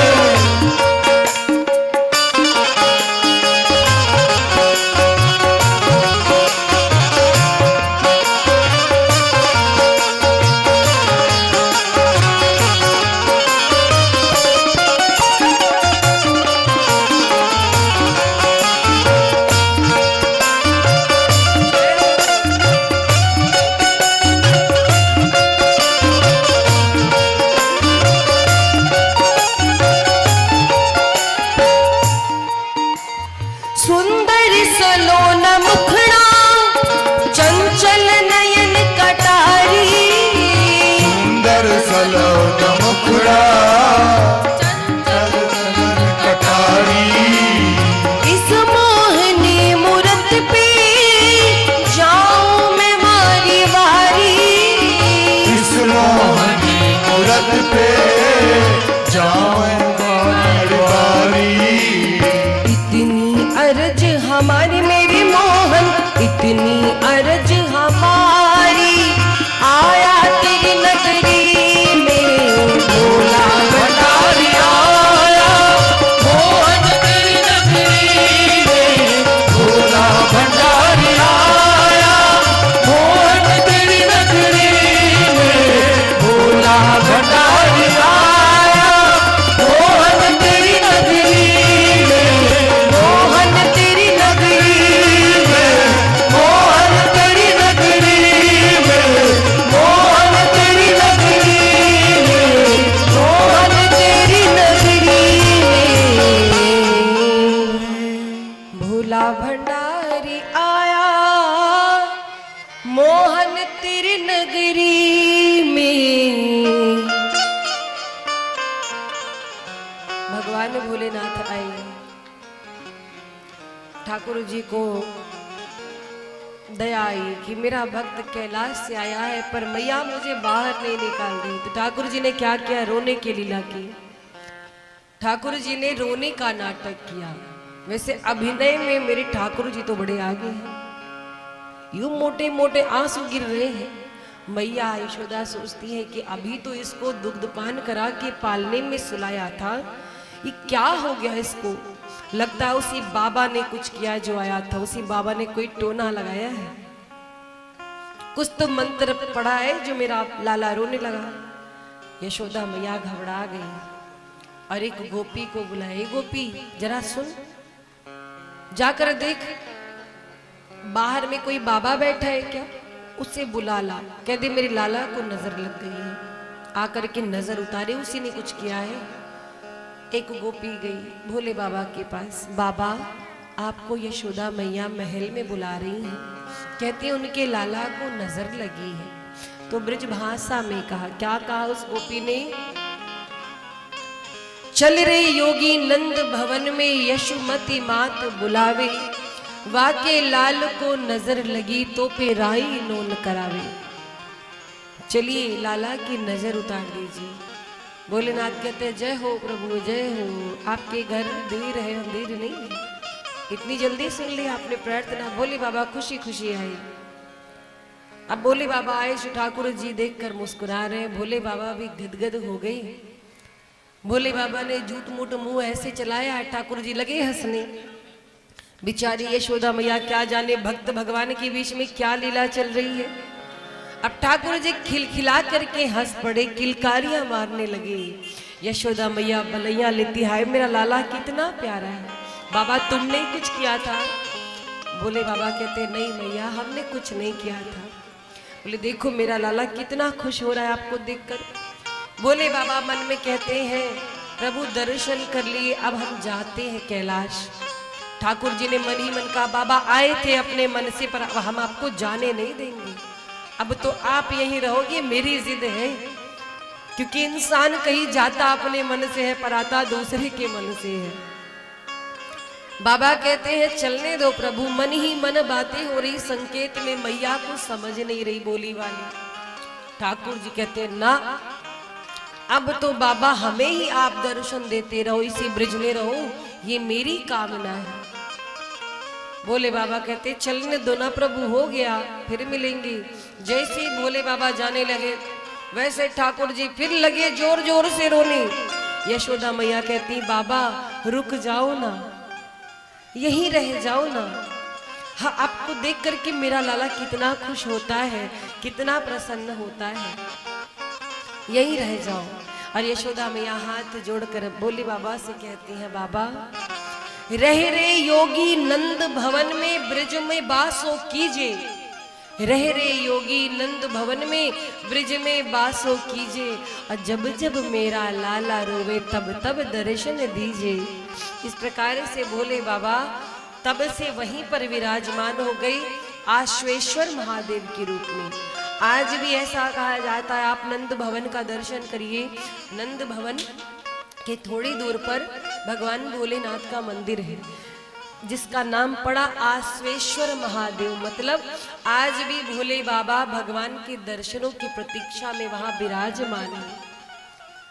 तो जब भी नंद भवन दर्शन करने जाएं आप वृंदावन, तो आप आश्वेश्वर महादेव को प्रणाम अवश्य करें। बोलिए आश्वेश्वर महादेव की। और महाराज इस प्रकार से भगवान ने बचपन में बड़ी सुंदर लीला की है। 1 वर्ष के हो गए भैया बलराम, और उनसे थोड़े से छोटे हैं ठाकुर जी, लेकिन दोनों भाई बड़े ही सुंदर स्वरूप वाले हैं। तो 1 वर्ष के हो गए पर अभी तक नाम नहीं पड़ा है। सांवले हैं, बलराम जी गोरे हैं, ठाकुर जी सांवले हैं। तो क्या हुआ, जो मैया है ना यशोदा मैया ठाकुर जी को पता है किस नाम से बुलाती थी? कलुआ कहती थी। एक कनुआ। हर किसी का घर में कुछ ऐसा नाम होता है, बाहर बुलाने वाला नाम दूसरा होता है, और हर घर में बच्चों का कुछ ऐसा नाम माताएं बिगाड़ के रखती हैं, हंसी मजाक में बुलाती, उसी नाम से भी आदत पड़ जाती है। कनुआ कनुआ कहती, जैसे कहती कनुआ वैसे ठाकुर जी दौड़ के आते। तो वसुदेव जी है इतने दूर पर चिंता सताई कि मेरे बच्चे 1 वर्ष के हो गए होंगे, इतना समय बीत गया, पता नहीं उनका नाम पढ़ा भी होगा कि नहीं, कुछ नामकरण संस्कार हुआ होगा कि नहीं। वसुदेव जी ने अपने कुलगुरु गर्गाचार्य जी से निवेदन किया, गर्गाचार्य जी गुरु जी आप चले जाइए गोकुल, वहां नंद बाबा के यहाँ हमारे 2 बालक हैं, उनका नामकरण करके आइए। पर नंद बाबा को पता नहीं चलना चाहिए कि वो दोनों बालक हमारे हैं, इस रहस्य को केवल आप जानिएगा। वसुदेव जी ने भेजा है, गर्गाचार्य जी आए। गर्गाचार्य जी आए हैं और महाराज उस समय नंद बाबा गाय का दोहन कर रहे थे। 9 लाख गौएं हैं, कितनी? 9 लाख गाय है नंद बाबा को। तो गौशाला में बैठे नंद बाबा दुग्ध दोहन कर रहे थे, गाय का दोहन कर रहे थे, तब तक गर्गाचार्य जी को सामने से जाते देखा। नंद बाबा पात्र छोड़ करके दूध का दौड़े। अरे बाबा, आप कौन हो, कहां से पधारे हो? बड़ी कृपा हुई, संत के दर्शन हुए, आप तो यहाँ के मालूम नहीं पड़ते, कौन हो? गर्गाचार्य जी ने कहा कि हम पंडित जी हैं, नामकरण संस्कार हुआ, विवाह संस्कार हुआ, ये 16 संस्कार संपन्न कराते। नामकरण से बाबा को याद आया, अरे हमारे भी तो लाला इतने बड़े हो गए, अभी तक तो नाम ही नहीं पड़ा। अच्छा हुआ बाबा आप आ गए हो, तो हमारे भी बालकों का नामकरण कर दो। गर्गाचार्य जी कहते हैं नंद बाबा से क्षमा करिए नंद जी, हम आपके बच्चों का नामकरण नहीं कर सकते। नंद बाबा बोले क्यों? गर्गाचार्य जी कहते आप कोई भी कार्य छोटा मोटा नहीं करते। आपके यहां मैंने सुना है जब भी उत्सव होता है तो कोई ना कोई गड़बड़ होती है, और अब आपने नामकरण कराया, सब लोग जान गए, भीड़ जुट जाएगी और फिर कुछ ना कुछ गड़बड़ होगी। कभी पूतना आती है, कभी तृणावर्त आता है, कभी शक्तासुर आता है, हम नहीं करेंगे। नंद बाबा कहे अगर ऐसी बात है तो हम तो पड़ोसी को भी पता नहीं चलने देंगे। आप गौशाला में ही बैठकर चुपके से मेरे बच्चों का नामकरण कर दीजिए। गर्गाचार्य जी बोले ये ठीक है, धीरे से नामकरण कर सकते हैं, कोई जान न पाए। और महाराज क्या हुआ, श्री ठाकुर जी बलराम जी को स्नान कराया, दोनों मैया ने, रोडी मैया ने, यशोदा मैया ने, और आपस में योजना बनाई। नंद बाबा आके कहते हैं कि दोनों लोग जल्दी से तैयार हो जाओ, अपने अपने बालकों को लेकर गौशाला में आओ। एक उच्च कोटि के विद्वान आए हैं, बच्चों का नामकरण करेंगे। और महाराज जब इस प्रकार से कहा तो दोनों मैया ने योजना बनाई। यशोदा मैया रोहिणी मैया से कहती हैं बहन, हमने सुना है कि कोई बड़े ऊंचे ज्योतिषी आए हैं बच्चों का नामकरण करने। रोडी जी कहती हैं हाँ बहन, चलो क्यों ना बाबा की परीक्षा ली जाए, देखा जाए कि इनको कुछ ज्ञान है कि नहीं है, क्या करना पड़ेगा। यशोदा मैया कहती है बहन रोडी, तुम्हारा जो बालक है वो भी गोरा है, हम भी गोरे, हम दोनों को कलर खूब मिले, सो बालकन की अदला बदली करके बैठेंगे। आपके बच्चे को गोद में लेके हम बैठेंगे, हमारे बच्चे को गोद में लेके आप बैठना, और देखते ये बाबा जान पाता है कि नहीं। और महाराज इस तरह से योजना बना के माता दोनों आकर बैठी गौशाला में।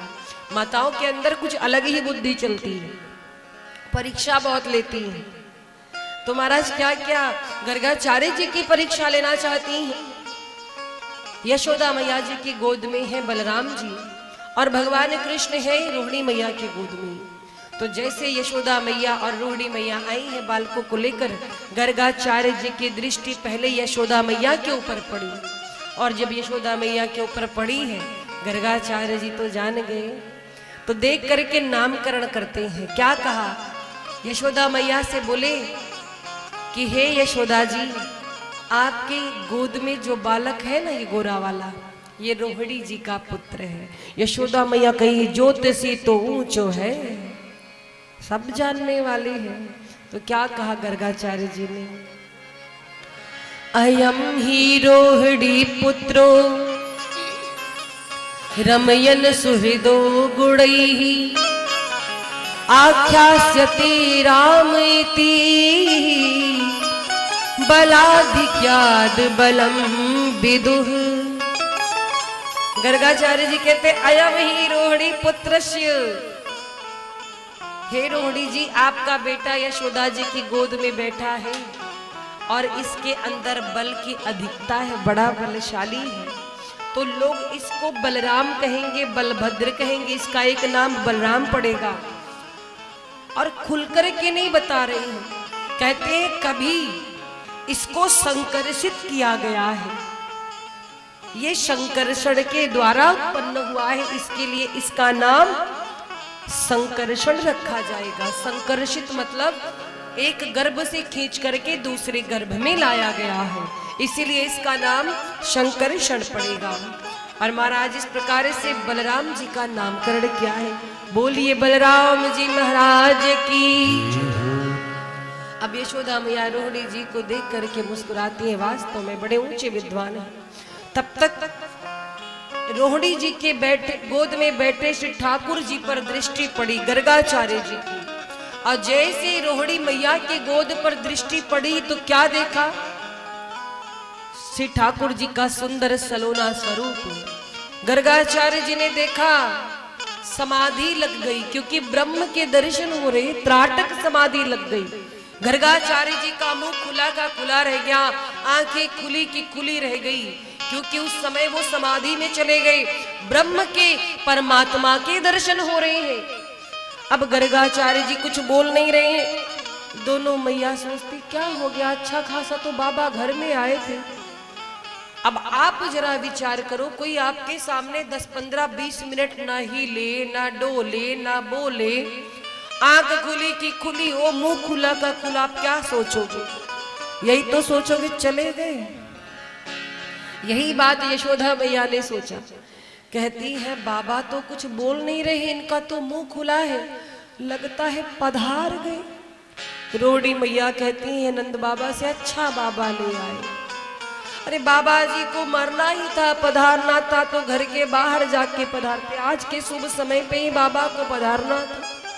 अच्छा ज्योतिषी ले आए। दोनों मैया पकड़ करके गर्गाचार्य जी को झकझोरती, झकझोरा है, समाधि टूटी। गर्गाचार्य जी का ध्यान खुला है, मौन है। दोनों मैया कहती क्या हुआ बाबा जी, आप तो कुछ बोलने रहे, एक पल के लिए तो हम डर गए कि आपको क्या हो गया। अब गर्गाचार्य जी नामकरण करने जा रहे हैं, तो क्या बोले? पहले गुणों का वर्णन करते हैं। कहते हैं ये साक्षात नारायण, जैसे कहने चली कि साक्षात नारायण है, वैसे ठाकुर जी ने आंख दिखाई। बाबा चुप रहो, पोल मत खोलो हमारी। अरे हम यहाँ पर बालक बन कर के आए हैं, आप मेरी पोल खोल देंगे तब तो सब गड़बड़ हो जाएगी।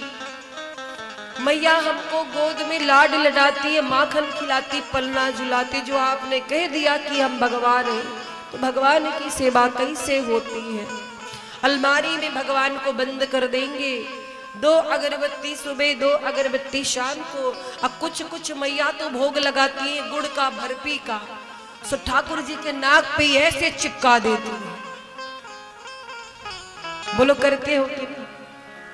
भोग ऐसा लगाएंगी, नाक पे सीधे चिपका देंगी, कहीं यहाँ चिपका देंगी, लो प्रभु भोग पाओ।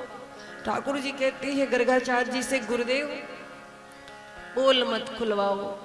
गर्गाचार्य जी से संकेत में बात कही। गर्गाचार्य जी मुस्कुराए तो क्या कहा कि आपका बेटा साक्षात नारायण के समान गुणों वाला होगा। बात को बदल दिया।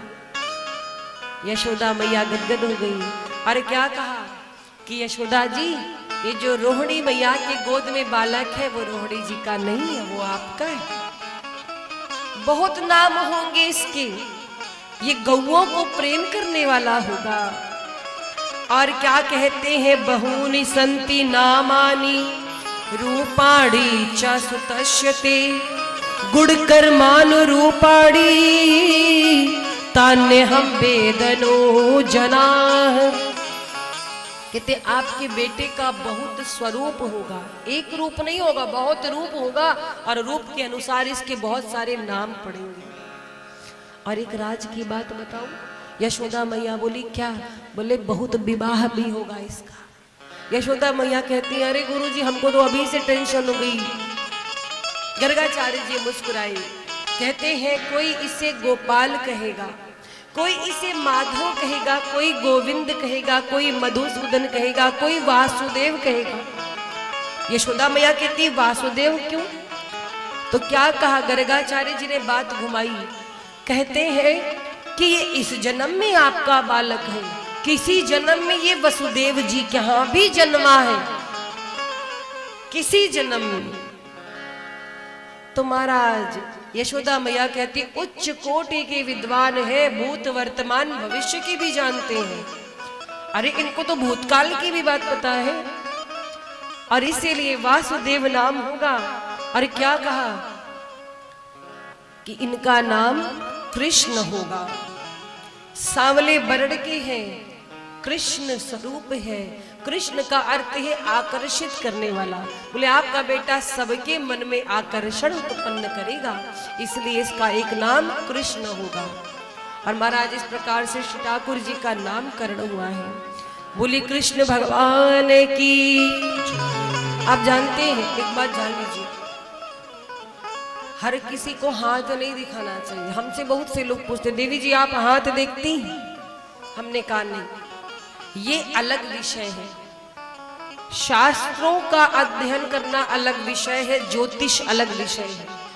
तो सबको हाथ नहीं दिखाना चाहिए। मैया लोग की आदत क्या है, कोई बाबा आए कोई संत आए पहले हाथ दिखाने पहुंच जाती है। बताओ मेरी बिटिया की शादी होगी कि नहीं, रुपया कमाएंगे कि नहीं हमारे पति, बंगला बनेगा कि नहीं। अरे काहे को पूछ रही हूँ, सबको हाथ नहीं दिखाना चाहिए। मैं ज्योतिषी विद्या का खंडन नहीं करी, ज्योतिषी विद्या होती है और बहुत उच्च कोटि के ज्योतिष भी होते, विद्वान भी होते, बताया हुआ सही भी होता है, पर हर किसी को हाथ दिखाने ना पहुंच जाया करो। आपको एक घटना बताऊं छोटी सी, एक बार की बात है। हम लोग आ रहे थे कहीं से, यात्रा में थे, तो हमारे साथ में पंडित जी थे। एक मैया आई हमसे, बोली आप हाथ देखती हो? मैंने कहा नहीं, हम हाथ तो नहीं देखते। बोली अरे थोड़ा बता दीजिए। हमने कहा मैया हमें ज्योतिषी का कोई ज्ञान नहीं है, हमें गुमराह करना नहीं आता, झूठ नहीं बोलना चाहिए, हमको नहीं पता। हमारे साथ में पंडित जी थे, बोले हमको आता है। हमने पूछा आपने कब सीखा ज्योतिषी? बोले अरे 3 बातें इनको बता देंगे, इनको विश्वास हो जाएगा। और क्या कहा? पंडित जी ने हाथ देखा माता जी का और 3 ऐसी बातें बताई महाराज कि कोई भी विश्वास कर ले। अगर कहो तो मैं आपको बताऊं, आप भी विश्वास कर लोगे। बताऊं? बताऊं? चलिए बता देते हैं। पहली बात, अगर कोई हाथ देख करके कह दे कि आपके पास धन आता बहुत है पर टिकता नहीं है, तो इंसान कहता वाह एक नंबर बात, सही है। दूसरी बात, आप कभी बचपन में गिरे थे, चोट लगी थी, ये तो सभी को होता है। और तीसरी बात, आप सबके साथ बढ़िया करते पर आपके साथ कोई बढ़िया नहीं करता है। महाराज यही 3 बात बता दीजिए, बस आप बन गए ज्योतिषी। पर हाथ सबको नहीं दिखाना चाहिए। तो इस प्रकार से महाराज भगवान कृष्ण और बलराम जी का नामकरण हुआ है। नामकरण करके गर्गाचार्य जी प्रस्थान करते हैं। अब चर्चा आती है भगवान की पहली जो लीला है वो माखन चोरी की लीला है। भगवान ने सबसे पहली जो लीला की माखन चोरी की लीला की है। और क्यों की? प्रथम करी हरि माखन चोरी, प्रथम करी हरि माखन चोरी, ग्वालिनी मन इच्छा करी पूरन, आप भय ब्रिज खोरी, प्रथम करी हरि माखन चोरी। एक दिन ठाकुर जी ने सोचा, ये गोपियां कौन है आपको पता है? ये जितनी ब्रिज की नारियां हैं वास्तव में ये नारी नहीं, ये वेदों की ऋचाएं हैं। वेदों ने भगवान का गुणगान तो बहुत किया पर दर्शन नहीं किया, इसीलिए द्वापर में वेदों की ऋचाएं गोपियां बन करके ब्रिज में आई। तो भगवान ने क्या किया, इन गोपियों को आनंद प्रदान करने के लिए, स्नेह बढ़ाने के लिए सोचा कि मैं माखन चोरी की लीला करूं। वरना जिसके घर में 9 लाख गौएं होंगी उसके घर में माखन की कमी होगी क्या? श्री ठाकुर जी ने क्या किया, सोचा कि मैं बाहर माखन चुराने जाऊं, उससे पहले अपने घर में एक बार रिहर्सल कर लूं, अपने घर में पक्का हो जाऊंगा तब बाहर जाऊंगा चोरी करने, पहले घर में प्रैक्टिस तो करूं। सो क्या हुआ, ठाकुर जी ने विचार किया कि जब मैं माखन चुराऊंगा जीवन भर मेरी मैया यशोदा को मेरी शिकायत मिलेगी, उलाहना मिलेगी, वो इस लीला का दर्शन नहीं कर पाएगी, तो पहले इस लीला का दर्शन मैं अपनी मैया को कराऊं। एक दिन की बात, ठाकुर जी नन्हे नन्हे कदमों से चल करके भंडार गृह में पहुंचे, जहां पर ढेर सारा माखन दही इत्यादि रखा जाता था बड़े बड़े मटके में। पहुंच गए, दोपहर का समय, सब आराम कर रहे थे और भवन में जिस कक्ष में वो गए हैं भंडार में, वहां मड़ियों के खंबे लगे थे। ऐसे ऐसे मड़ियों के खंबे थे कि सामने अपना प्रतिबिंब, अपनी छाया दिखाई पड़, जैसे शीशे में आप अपने को देखते हो। तो ठाकुर जी जैसे गए चोरी करने कि पहले अपने घर में पक्का हो जाऊं तब बाहर करूं, गए और सामने दृष्टि पड़ी। सामने दृष्टि पड़ी तो देखा कि एक और काला कलूटा बालक खड़ा है। स्वयं को ही देख रहे लेकिन सोच रहे तो काला काला छोरा माँ ने पहले से ही मेरी रखवाली के लिए खड़ा करके रखा है। वाह मैया, तू तो मेरे से भी ज्यादा चालाक है। मेरे से पहले से एक बालक मेरी रखवाली के लिए खड़ा कर दी। ठाकुर जी गए, अब जाकर के माखन की मटकी में हाथ डाला तो वो बालक भी हाथ डालता है। ठाकुर जी देखकर उस बालक को कहते हैं कि तू भी वही करेगा जो मैं करूंगा, खबरदार ये मेरा घर है। अब जब इन्होंने ऐसे किया तो उस प्रतिबिंब ने भी ऐसे किया, उन्हीं की परछाई थी। ठाकुर जी कहते सुनो, मेरे घर 9 लाख गौएं हैं, मैं तेरी शिकायत मैया से कर दूंगा।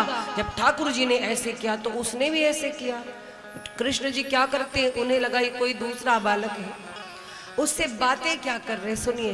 कहते देख तू भी चोर मैं भी चोर, तू भी यहाँ चोरी करने आया है, मैं भी चोरी करने आया हूँ। चोर चोर मौसेरे भाई, सो ठीक तू भी माखन खा ले मैं भी खा लेता हूँ, पर माँ को बताना मत, न तू मेरी बात किसी को कहना ना मैं तेरी बात किसी को कहूंगा।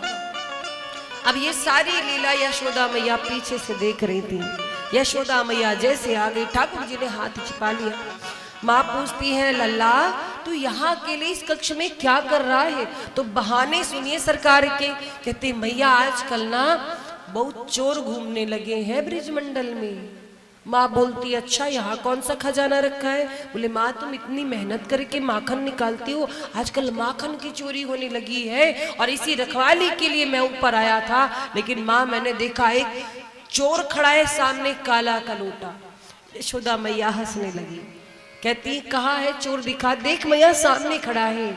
माँ यशोदा गोद में लेती हैं, लाला ये तो तू ही है, ये कोई और नहीं है, ये तो तू ही है, तेरा ही प्रतिबिंब है देख। और इस प्रकार से पहली चोरी प्रभु ने करके माँ को दर्शन कराया।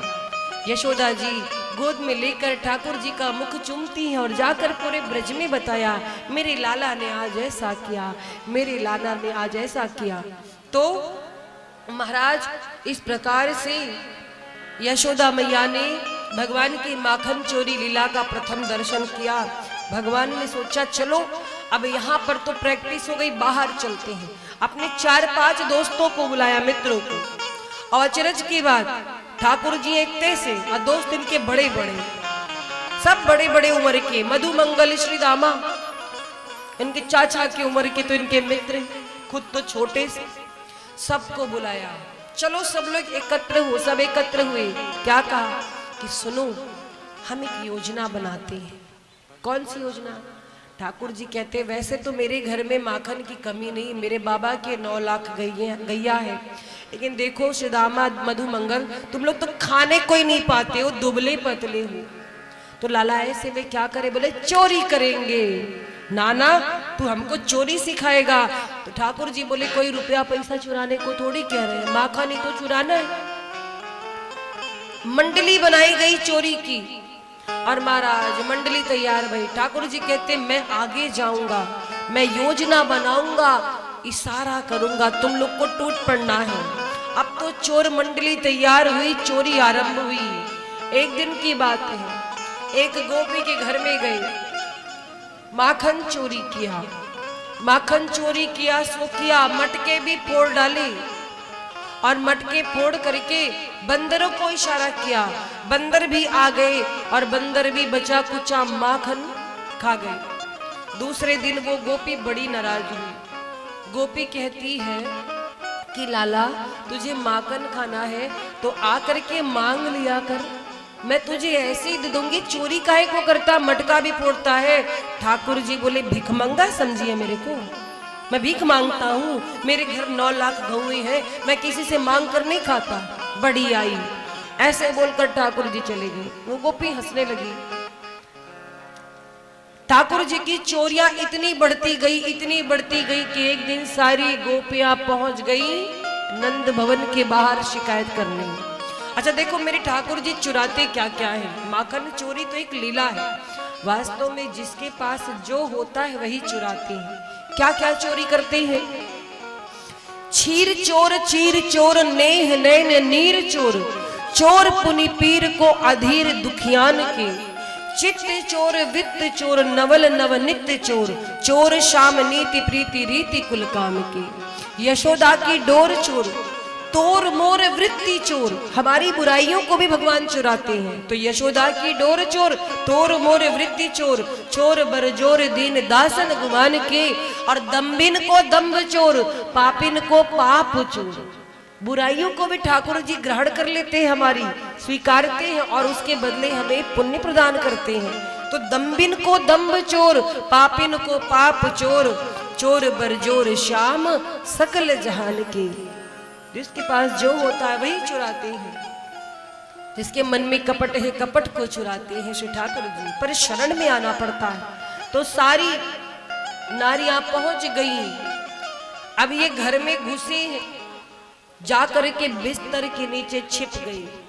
सारी गोपियां एक साथ पहुंची। यशोदा रानी जरा बाहर आओ। यशोदा मैया कहती क्या हुआ, इतना क्यों चिल्ला रही हो? एक गोपी बोली माँ बात बहुत बड़ी है, हम लोग बड़े दिन से देख रहे थे, नजरअंदाज कर रहे थे, आज जरूरत पड़ गई, आपका लाला किधर है, निकालो बाहर। यशोदा मैया कहती एक ही बेटा है हमारा, तुम लोग की आंखों में चुभता रहता है, जब देखो तो उसकी शिकायत लेके आती रहती, क्या कर दिया मेरे लाल ने? बोली माँ माखन की चोरी करता है। यशोदा मैया बोली तुम्हारा 100-200 ग्राम मक्खन क्या खा लिया, यहाँ तक चली आई उलाहना देने। अरे मेरे यहाँ से मटके भर भर के ले जाना, अगर मेरा लाला खाता है तो दे दिया करो, क्या तुम्हारा सब कुछ ले लिया? बोली माँ केवल माखन खाता, मांग करके तो कोई बात नहीं, ये तो मटकी भी तोड़ता है, इसकी चोर वाली मंडली तैयार हुई है, ये एक इशारा करता है, इसके सारे मित्र आ जाते हैं, और माँ मित्रों को तो देता है सो देता, बानरों को भी लुटा देता, न जाने क्या रिश्तेदारी इसके एक इशारे पे बंदर भी चले आते। महाराज कल चर्चा भई थी कि भगवान श्री राम जो काम त्रेता युग में नहीं कर पाए वो आकर द्वापर में कृष्ण बनकर किए। मतलब ये बंदरों का क्या मामला है? कृष्ण भगवान के इशारे पर बंदर क्यों आते? कारण है भगवान कृष्ण बंदरों को माखन मिश्री इसलिए खिलाते हैं, मानो कहना चाहते हो कि इन्हीं बंदरों ने भूखे प्यासे रहकर जानकी जी की खोज त्रेता युग में की थी, और इसीलिए मैं द्वापर में इन्हें माखन मिश्री खिलाऊंगा, और इसीलिए एक इशारे पर आ जाते हैं सारे बंदर। यशोदा मैया कहती इतनी समस्या है तो छिपा दिया करो कहीं माखन, ऊपर टांग दिया करो, कहीं वाह मैया तेरे लाला को तो सीढ़ी की भी जरूरत नहीं है, 2-4 मित्र इसके नीचे खड़े होते इसको ऊपर उठा देते हैं, ये छीके तक पहुंच जाता है। यशोदा मैया कहीं तो छिपा दिया करो। बोली माँ एक दिन की बात बताऊं, मैंने माखन छिपा करके रखा था, ये अपनी मंडली के साथ में आया, मैं खटिया पर सो रही थी, आया मंडली के साथ, इसको घर में माखन नहीं मिला तो पता है क्या कहा, इसने मेरे घर को शमशान कहा। बोला यहाँ पर तो कुछ है ही नहीं, तो शमशान है। और मैया जाते जाते मेरी चोटी खटिया से बांध दिया और मुझे बोला हुआ, जैसे मैं भागी मेरी चोटी फंस गई खटिया में, खटिया लेकर मैं गिर पड़ी। मैया ऐसा है आपका लाला। सारी गोपियां शिकायत करती हैं, चित्ती चोर मेरो माखन खाई गयोरी, चित्ते चोर मेरो माखन खाई गयोरी, चित्ते चोर मेरो माखन खाई गयोरी, चित्ते चोर मेरो माखन खाई गयोरी, चोर मेरे माखन खाए गयो रे। राधे तालियों की सेवा करते हुए बोलो चोर भगवान की।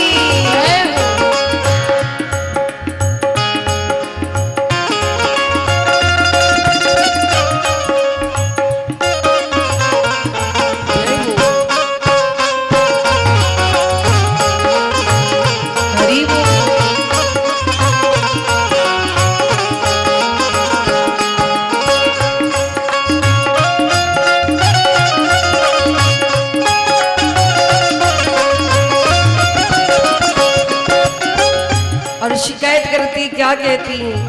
कछु खायो कछु नीचे गिरायो, कछु खायो कछु नीचे गिरायो, कछु खायो कछु नीचे गिरायो, कछु खायो कछु नीचे गिरायो, माखन को बाट लुढ़काए गयो रे, माखन को माट लुके खाए गयो रे, चिट्ठी चोर मेरो माखन खाए गयो रे, चिट्ठी चोर मेरो माखन खाए गयो रे, चिट्ठी चोर मेरो माखन खाए गयो रे, चित चोर मेरो माखन खाए गयो रे।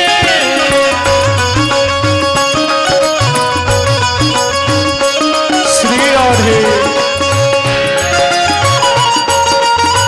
मीठी मीठी तालियों के साथ तालियों की सेवा करते हुए हरि बोल।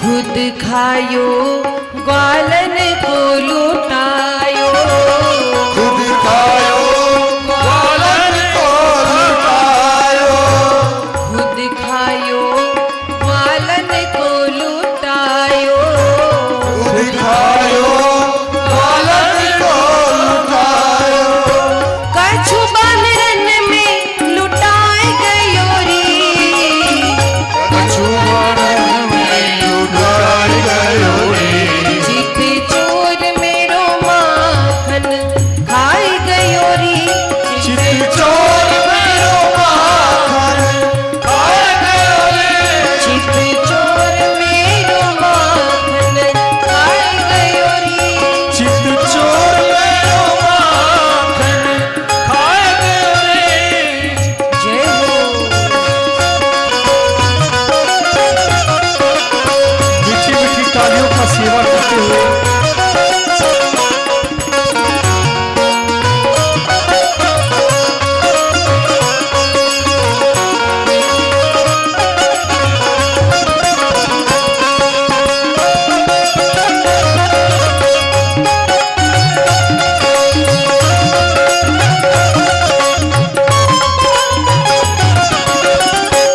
और क्या कहती है?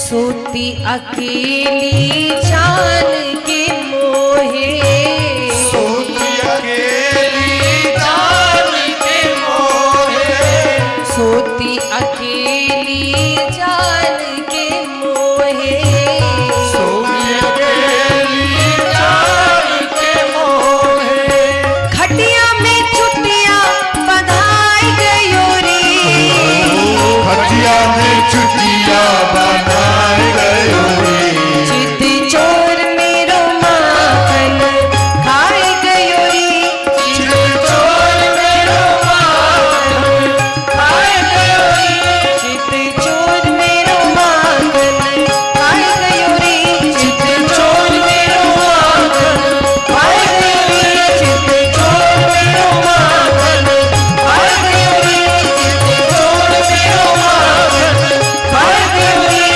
चित चोर मेरो माखन खाए गयो रे, चित चोर मेरो माखन। जब सारी ब्रिजनारियां एक साथ शिकायत लेकर के पहुंची हैं, यशोदा मैया इतना मोटा डंडा लेकर के आई, कहती तुम लोग यही चाहती हो ना कि मैं अपने लाल को मारूं, तो आज तुम्हारी मनोकामना पूरी कर देती हूँ। कनुआ निकल बाहर। और जैसे कहा कनुआ निकल बाहर, अब ठाकुर जी डर गए, इतने मोटे मोटे आंसू लेकर पहुंचे। यशोदा मैया कहती है बोल, आज तेरी कारण से हमारे द्वार पर इतनी नारियां आई हैं शिकायत लेकर, क्या यही सुनने के लिए, यही दिन के लिए तुझे जन्म दिया? ठाकुर जी ऐसे मुंह नीची की। यशोदा मैया कहती है मुंह पर कर, ये बता ये लोग जो बोल रही है सही है कि झूठ? ठाकुर जी बोले झूठी है सब, एक नंबर की, सब झूठ बोलती हैं। पहले तो मुझको बुलाती हैं, जब मैं जाता हूं ना तो मुझको चोरी लगा देती हैं, मेरी कभी बंसी तोड़ देती हैं, कभी मेरा बाल खींचती, कभी गाल खींचती हैं। यशोदा मैया कहती हैं जब ऐसा करती तो तू जाता क्यों है? ये सब झूठ बोल रही है। हाँ मैया सब झूठी है, तू ही एक सत्यनारायण है। ठाकुर जी कहते वाह मैया पहचान तो गई, मैं ही सत्यनारायण हूं। यशोदा मैया कहती है बकवास बंद कर। उठाया डंडा जो मारने चली तो आकर के गोपियां पकड़ ली। मैया हमने ये नहीं कहा था कि मारो, हमने तो केवल समझाने की बात कही थी ना। मैया मारो मत इस लाला को, आप इन्हें मारोगी तो हमें दुख होगा। यशोदा मैया कहती हैं आज मैं इसे इतना मारूंगी दोबारा किसी के द्वार पे जाएगा नहीं, किसी के द्वार पे नहीं जाएगा। या तो तुम लोग संकल्प ले लो कि आज के बाद मेरे दरवाजे शिकायत करने नहीं आओगी। सारी गोपियां कहती हैं हमारी ही गलती है यशोदा रानी जो हम शिकायत लेकर आ गई, आज के बाद हम कभी नहीं आएंगे शिकायत लेके। यशोदा मैया कहती हैं कि वो तुम जानो, तुम्हारा काम जाने। या तो मैं इसकी पिटाई लगाऊं, लेकिन ठाकुर जी की पिटाई कोई नहीं चाहता, क्योंकि अंदर से सब ठाकुर जी से प्रेम करती हैं और चाहती कि मेरे घर आए।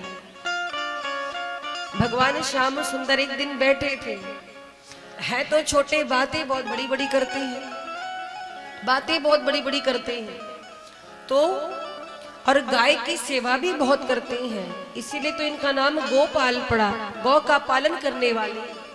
तो भैया बलराम जी बड़े हैं, बलराम जी जब जाते गाय चराने के लिए तो साथ में ये भी जाते। मैया बोली कन्हैया तो छोटा है। बोले नहीं मैया मैं भी गाय चराऊंगा, मैं भी भैया के साथ जाऊंगा। एक दिन की बात है, ठाकुर जी जा रहे थे कहीं तो एक गोपी रास्ते में मिली, पानी भरने जा रही थी। ठाकुर जी पानी की गगरी लेकर उसके कपड़े भिगा दिए। वो गोपी रोने लगी, कहती आज मेरा पति मुझे मारेगा। ठाकुर जी का पति क्या होता है? बोली पति जिससे मेरा विवाह हुआ है। ठाकुर जी बोले वो आपका पति है? हाँ। और आप उसकी पत्नी हो? हाँ। आपके परिवार में और कौन कौन है? उस गोपी ने बहुत देर तक बैठ के समझाया, ये मेरी सास है, वो मेरी देवर है, जेठ है, सारे रिश्ते याद हो गए हैं। तो 2-3 साल के और बातें बड़ी बड़ी। लौट करके आए, बोले माँ आपके पति कौन है? यशोदा मैया कहती है क्या बातें कर रहा है, ये कहाँ से सीख करके आया? नंद बाबा है ना, बाबा है ना। यशोदा मैया कहती है तुझे ये पाठ पढ़ाया कौन? ये अचानक से पति पत्नी सब बात कैसे कर रहा? कहता माँ मुझे भी पत्नी चाहिए। यशोदा मैया कहती है किससे भेंट तेरी हो गई?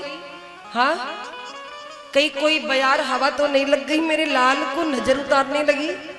कहते मैया मैं ये सोचता हूँ ना कि आप इतना सारा माखन निकालती हो, इतना मेहनत करती हो सारा दिन, एक बहू घर में आ जाएगी तो आपको आराम मिल जाएगा। यशोदा मैया बोली अच्छा तो तुझे मेरी बड़ी चिंता आजकल होने लगी है।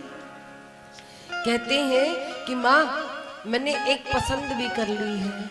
अच्छा बात यहाँ तक आ गई, पसंद भी कर लिया इसी उम्र में? उम्र देखी अपनी, शकल देखी अपनी, बड़ा आया शादी करने। कौन है वो जिसको तूने पसंद किया? बोले माँ यमुना उस पार रहती है बारिश आने में। अब यशोदा मैया जानती तो है पर मुस्कुरा कर कहती कौन? वो ललिता? नहीं नहीं उसकी नाक तो ऊंची है, ललिता मुझे नहीं पसंद है। तो विशाखा? नहीं उसके गाल तो मोटे मोटे, वो भी नहीं पसंद है। तो तू किसकी बात कर रहा है? माँ मैं उसकी बात कर रहा हूँ जिसकी आंखें बड़ी बड़ी सुंदर सुंदर सी है।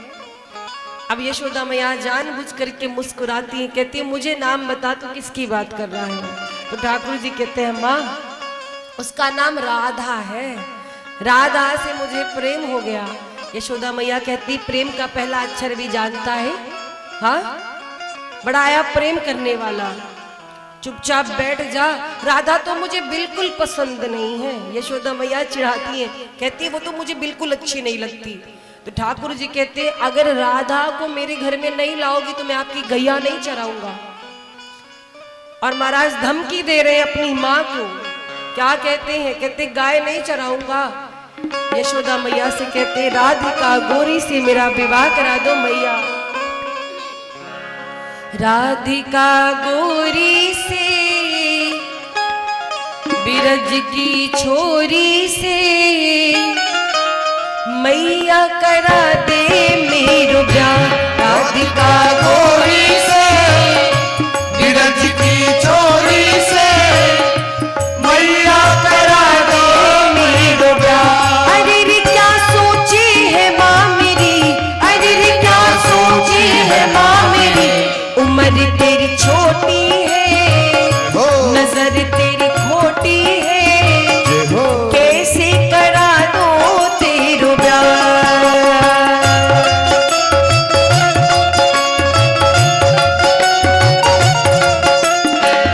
बोलो नंद के आनंद की।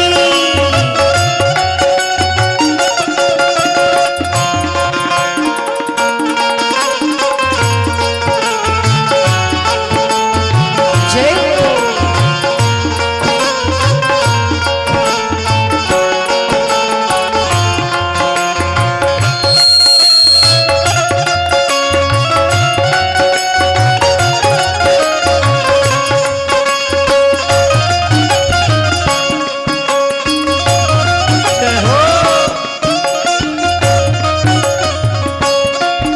अब देखो माँ बेटे में नोक झोंक चल रही है।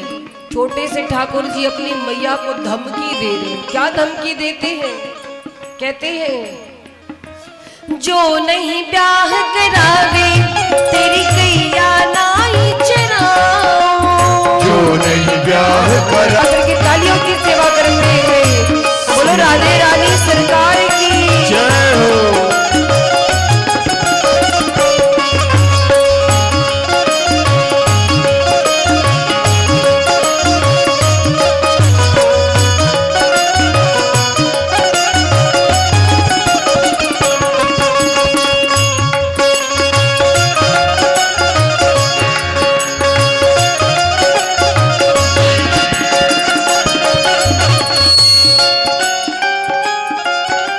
अब देखिए ठाकुर जी क्या कहते हैं, मैया जब छोटी सी दुल्हन आकर के अंगना में डोलेगी तो अच्छा नहीं लगेगा। मैया बोली मुझे तो नहीं अच्छा लगेगा। माँ सच सच बताओ ना, जब घुंघरू बजेंगे पायल बजेंगे कितना अच्छा लगेगा। और क्या कहते हैं, माँ दाऊ भैया से कह देना कि वो जाकर के द्वार पर बैठेंगे, जब शादी हो जाएगी मेरी तो घर में नहीं रहेंगे। यशोदा मैया कहती वो क्यों? अरे वो जेठ लगेंगे ना। यशोदा मैया कहती हाय राम, इसको जेठ वेठ कहाँ से ये सब पता चल गया। और हंसती है। ठाकुर जी कहते हैं मैया छोटी सी दुल्हनिया जब अंगना में डोलेगी। छोटी सी दुल्हनिया जब अंगना में डोलेगी। तेरे सामने मैया वो घूंघट ना खोलेगी। तेरे सामने मैया वो घूंघट ना खोलेगी। ताऊ से जा कहो बैठेंगे द्वार पे राधिका गोरी से। बिरज की छोड़ी से मैया करा दो मेरो ब्याह। राधिका गोरी से बिरज की छोड़ी से मैया करा दो मेरो ब्याह।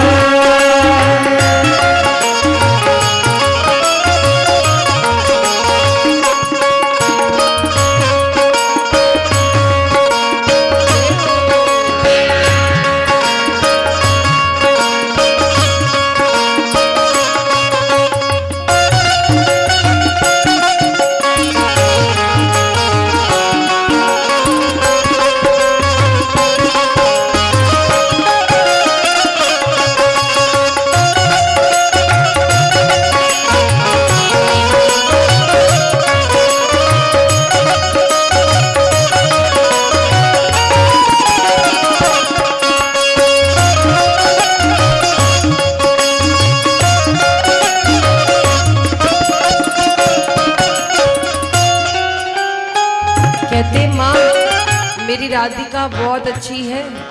यशोदा जी बोली अच्छा अच्छा, अभी तूने कल देखा है, आज तुझे प्रेम हो गया, अब वो अच्छी भी हो गई। कितना जानता है उसे? बोली माँ उसका स्वभाव बहुत अच्छा है, बहुत सीधी सादी है और आपकी बहुत सेवा करेगी।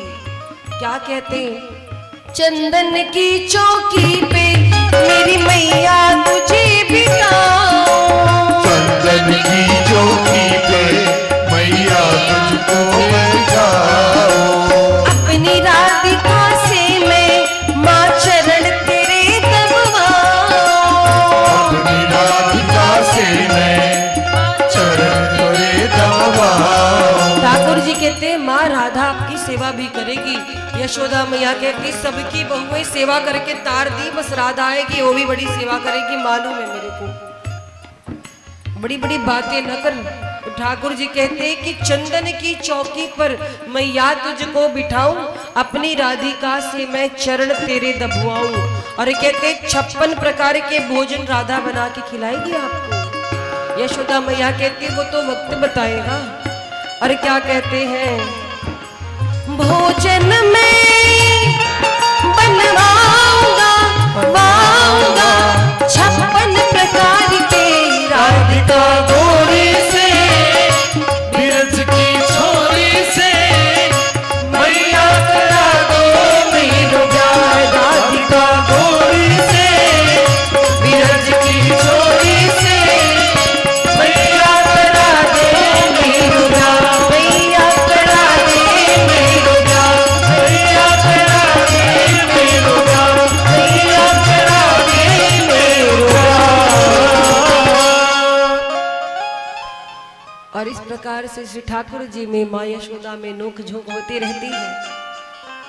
एक बार की बात है, भगवान ने मन में विचार किया कि मैंने ब्रिज का माखन तो बहुत खा लिया, अब इस ब्रिज की माटी का स्वाद चखो कैसा है। ब्रिज की रज जिसे संत जन अपने मस्तक से लगाते हैं, ब्रिज रज की ऐसी महिमा है, ब्रिज के कड़कड़ में श्री ठाकुर जी का वास है।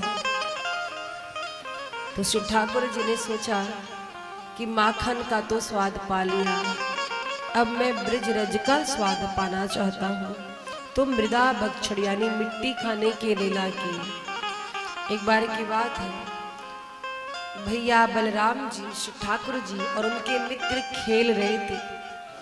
खेलते खेलते इतना बड़ा माटी का गोला भगवान ने मुंह में भर लिया।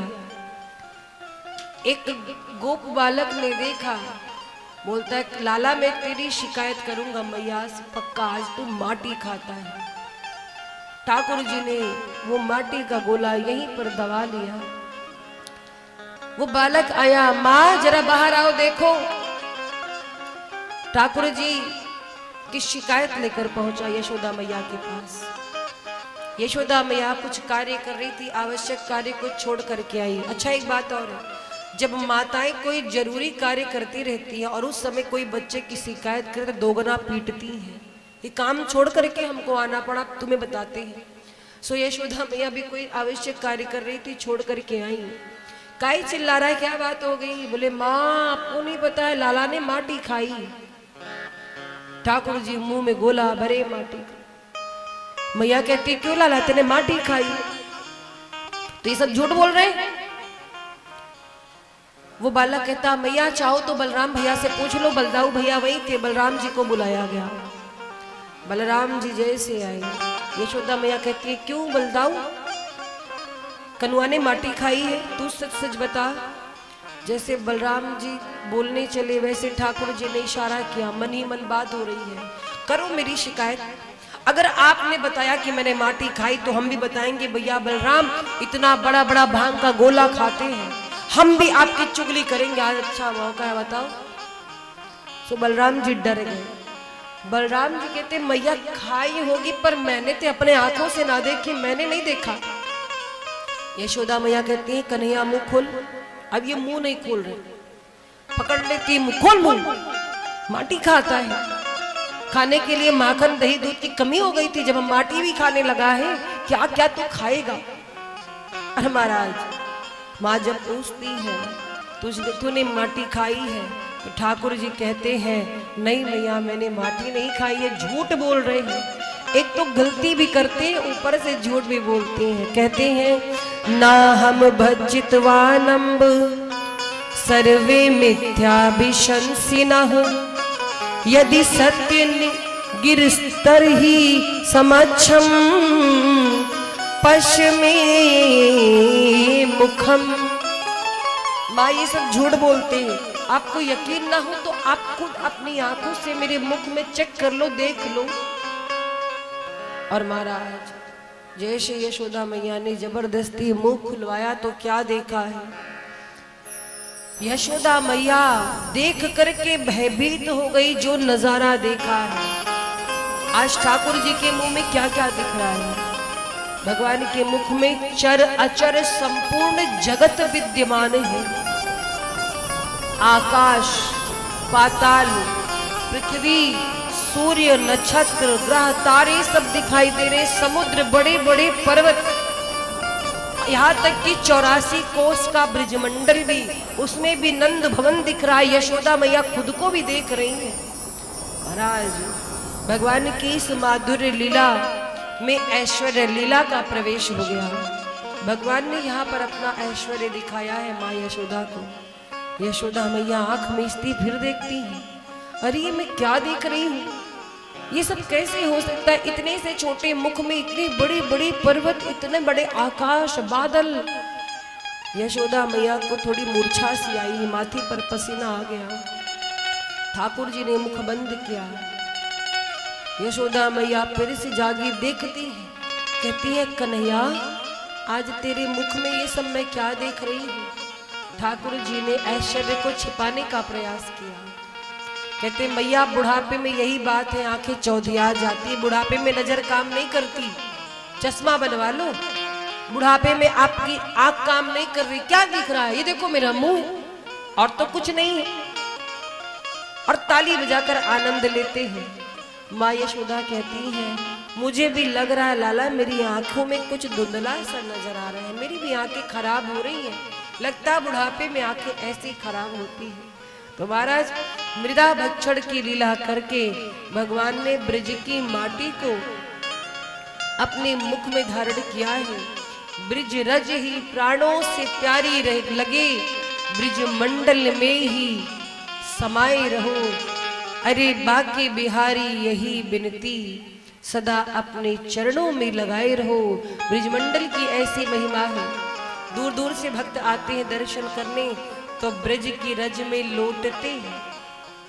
ये कड़कड़ में श्री ठाकुर जी का राधे रानी का वास है।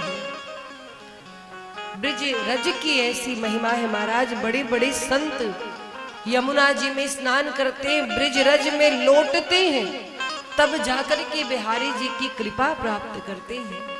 तो महाराज शुकदेव जी परीक्षित जी को भगवान की सुंदर सुंदर लीलाओं की कथा सुना रहे हैं।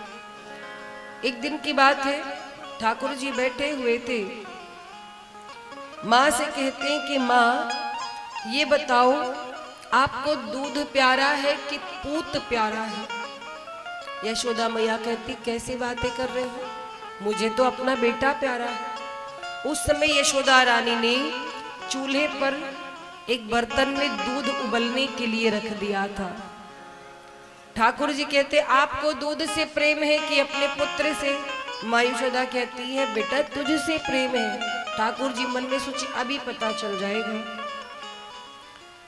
भगवान श्याम सुंदर बैठे हैं सामने, माँ का दूध पीते रहते हैं। तब तक क्या हुआ, उन्हीं की माया से दूध में उबाल आने लगा, उफान आया। ठाकुर जी ने ही प्रेरित किया अपनी माया को। दूध में जैसे उफान आया, यशोदा मैया की दृष्टि पड़ी तो ठाकुर जी को भूमि पर रख करके दौड़ गई दूध का आंच कम करने चूल्हे की। ठाकुर जी आंखों में आंसू लेकर बोलते माँ आपको दूध प्यारा है, पूत प्यारा नहीं है। दूध के लिए मुझे जमीन में रखकर छोड़कर चली गई, अभी बताता हूँ। बड़े बड़े कंकड़ लाए और जितने दूध के मटके रखे थे दही के सब फोड़ने लगे एक ओर से। अब तो पूरे भूमि पर दूध बिखर गया, पूरे जमीन पर माखन बिखर गया, दही बिखर गया। बड़े बड़े मटके रखे थे, सबको प्रभु ने तोड़ दिया है। और महाराज जैसे ये कार्य किया, ठाकुर जी ताली बजा के हंसने लगे। आज माँ यशोदा को बहुत क्रोध आया, खींच गई। बोली अभी तक तेरी करतूत मैंने दूसरों से सुनी थी, आज आंखों से देख ले, तू ऐसे ही सबको सताता होगा। रुक रुक, आज मैं तेरी मस्ती निकालती हूँ। और क्या किया, माँ रस्सी लाने चली गई ठाकुर जी को बांधने के लिए। रस्सी लेकर के आती है, कहती है रुक, आज इस रस्सी से तेरा हाथ पांव बांधती हूँ। बड़ा ही उत्पात करने लगा है तू, मेरे प्रेम का फायदा उठाता है। और जब बांधने लगी तो ठाकुर जी बंध ही नहीं रहे हैं। रस्सी छोटी पड़ गई। यशोदा मैया गई और बड़ी रस्सी लेके आई, फिर बांध रही, फिर नहीं बंध रहे, फिर रस्सी छोटी पड़ जा रही। ऐसे करते करते कितनी बार यशोदा रस्सी लेकर के आई, बार बार यशोदा मैया की रस्सी छोटी पड़ जाती। ठाकुर जी हंसे। यशोदा मैया कहती है तुझे हंसी आ रही है, तुझे हंसी आ रही है। ठाकुर जी भागने लगे, यशोदा मैया डंडा लेके पीछे पीछे दौड़ा रही है। थक गई, हांफने लगी, माथे पर पसीना आ गया। ठाकुर जी देखते हैं, यशोदा मैया कहती कन्हैया आजा आजा, वरना मिल गया तो बहुत मार दूंगी, सच्ची बोल रही हूँ। ठाकुर जी कहते नहीं मारोगी मुझको। यशोदा मैया कहती नाना लाला इधर आजा, तेरी आरती उतारूंगी। ठाकुर जी के पक्का आरती उतारोगी ना? हाँ हाँ, मैं तुझे मारूंगी नहीं, आरती उतारने के लिए तेरी पूजा करूंगी, आजा बाबू। और महाराज क्या किया, ठाकुर जी कहते पहले डंडा फेंको। मैया ने जैसे डंडा फेंका, दौड़ करके से ठाकुर जी आए, कान पकड़ लिया, अब चलो तुम्हारी आरती उतारती हूँ, अच्छी वाली आरती उतारती हूँ। और ठाकुर जी ने सोचा माँ परेशान हो गई है, मुझे बांधते बांधती। माँ के माथे पर पसीना देखा तो वास्तव में यशोदा मैया ठाकुर जी को बांध नहीं रही। आज माँ यशोदा के प्रेम में वो ब्रह्म, वो परमात्मा बंध गए, क्योंकि परमात्मा वंदन से बंधन में आते हैं। यशोदा माँ के प्रेम में बंध गए कि मैंने माँ को बहुत परेशान कर लिया, अब बंध जाता हूँ। इस बार यशोदा मैया रस्सी से बांधती हैं ठाकुर जी के हाथ को, भगवान बंध गए हैं। और महाराज बांध दिया है हाथ पांव को। कहती है अब तू नाटक कर।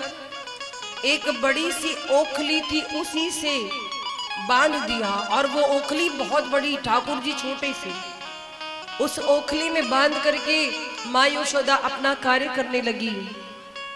तब तक ठाकुर जी चल पड़े और ओखली लिए लिए जा रहे हैं। महाराज इतनी भारी ओखली, ये चल पड़े, ओखली भी पीछे पीछे चल रही है इनके। और क्या हुआ, ढगलाते हुए जैसे ही आगे बढ़े हैं तो एक वृक्ष है, यमलार्जुन का वृक्ष, दो पेड़ थे, उसी के बीच में वो ओखली फंस गई। ठाकुर जी तो आगे निकल आए, पर दो वृक्षों के बीच में बड़ी सी ओखली फंस गई। और जैसी ओखली फंसी, वो दोनों वृक्ष टूट करके गिर गए। अब महाराज वो दोनों वृक्ष टूट करके गिरे, आवाज हुई, माँ यशोदा दौड़ करके आई, घबरा गई।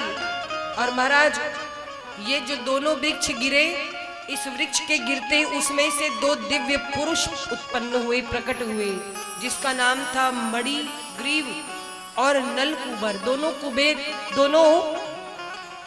कुबेर के बेटे थे, इनको शाप मिला था और आज ये वृक्ष योनि से मुक्त हुए। तो भगवान ने यमलार्जुन का उद्धार किया है ओखल बंधन की लीला के द्वारा। इस प्रकार से बिहारी जी ने अपनी बाल्यावस्था में बहुत सारी लीलाएं की हैं, भक्तों का उद्धार किया है।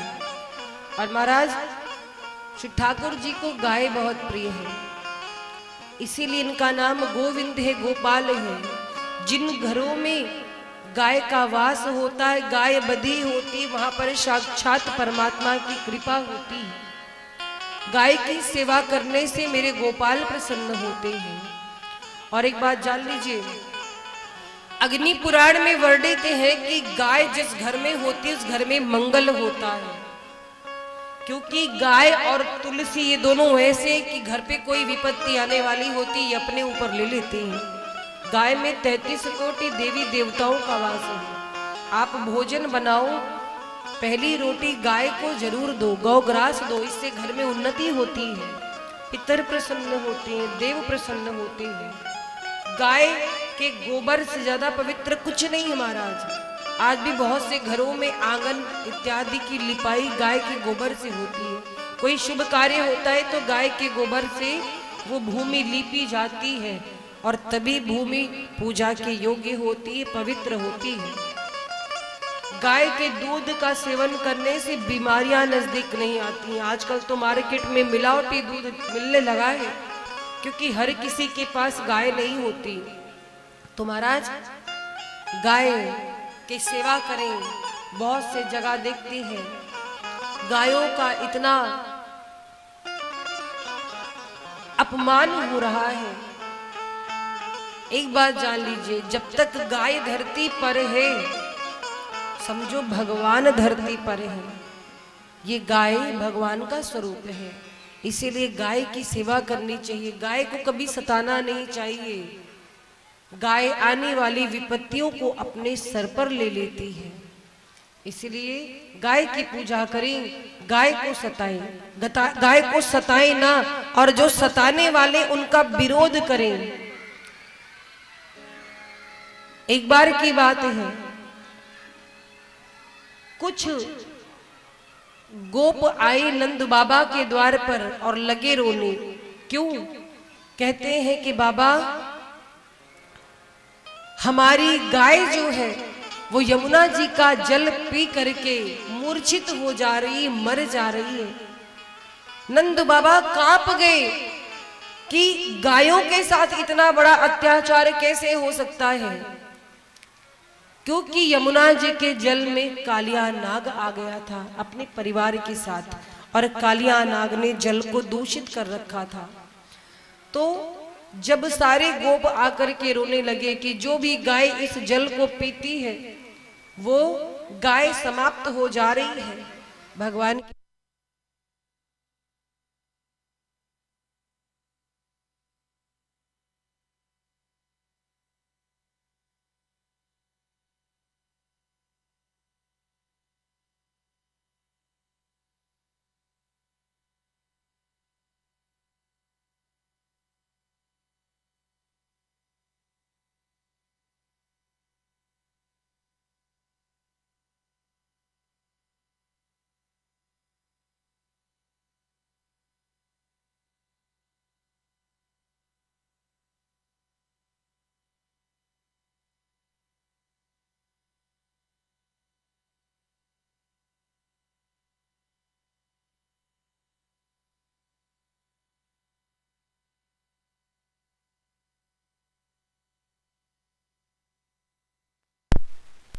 राधे राधे श्री राधे राधे।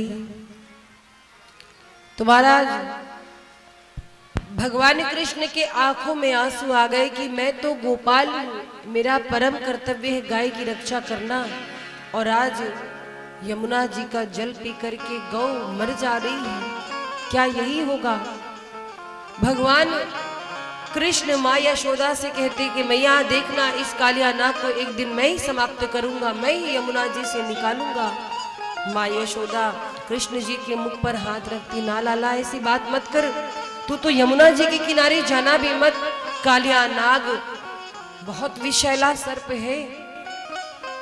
ऐसा विष कालिया नाग का था कि जो भी यमुना जी के जल के ऊपर से पक्षी जाते वो भी मूर्छित होकर के गिर पड़ते धरती पर, उस विष का ऐसा प्रभाव था। आज यमुना जी का जल दूषित हुआ। श्री ठाकुर जी ने कालिया नाग के दमन के लिए क्या किया, एक योजना बनाई, अपने मित्रों को बुलाया, गेंद खेलने के बहाने यमुना जी के तट पर गए, क्योंकि ऐसे माँ यशोदा जाने न देती। जैसे यमुना जी के तट पर गेंद खेलने की बात कही, सारे जो बालक थे कहते हम नहीं जाएंगे, वहां पर कालिया नाग है, कहीं कालिया नाग का विष छू गया, हम तो अपनी माँ के अकेले बेटे, हम नहीं जाएंगे। ठाकुर जी कहते कि तुम लोग नहीं चाहते कि क्या ब्रजवासियों का कल्याण हो। मेरे मित्र हो तो मेरी बात मानो, मेरे साथ चलो। और ठाकुर जी कैसे भी बहला करके उन गोप बालकों को अपने साथ लेकर के आए। जैसे कंदुक क्रीड़ा आरंभ हुई, गेंद खेलना आरंभ हुआ, जानबूझ के भगवान ने गेंद यमुना जी के जल में फेंक दिया। अब तो सारे बालक डर गए। कन्हैया गेंद तो चली गई, यमुना जी के जल में कौन निकालेगा। ठाकुर जी कहते मैं निकालूंगा। और सबके देखते ही देखते भगवान कृष्ण यमुना जी के जल में कूद पड़े। इधर गोप बालक सब जा करके पूरे ब्रज में चर्चा कर दिए कि भगवान श्याम सुंदर कूद पड़े, श्री ठाकुर जी कूद पड़े नदी में। भीड़ लग गई यमुना जी के तट पर। माँ यशोदा छाती पीट पीट करके रो रही है, भगवान बाहर नहीं निकल रहे। क्यों? क्योंकि भगवान श्याम सुंदर जैसे ही जल में गए तो देखा कालिया नाग, उसकी पत्नियां सब वहां पर थे। पहले भगवान जाकर कालिया नाग से कहते हैं कि सुनो, तुम यहां से कहीं और चले जाओ, यमुना जी को छोड़ दो। ये यमुना जी में ब्रजवासी स्नान करते हैं, इसका पान करते हैं। तुमने बहुत बड़ा अपराध किया है, तुम्हारे कारण से गौएं मर रही हैं, मैं गौओं का रक्षक हूं। कालिया नाग कहता है मैं नहीं जा सकता, मैं यहीं रहूंगा। ठाकुर जी कहते हैं लास्ट बार समझाता हूं, जाओगे या नहीं। कालिया नाग जाने का नाम नहीं लेता। तो क्या किया, ठाकुर जी कालिया नाग के फन पर खड़े हो गए। कालिया नाग के फन पर चढ़ गए और लगे तांडव करने। और 5 फड़ है कालिया नाग के, इतना विशैला नाग है। भगवान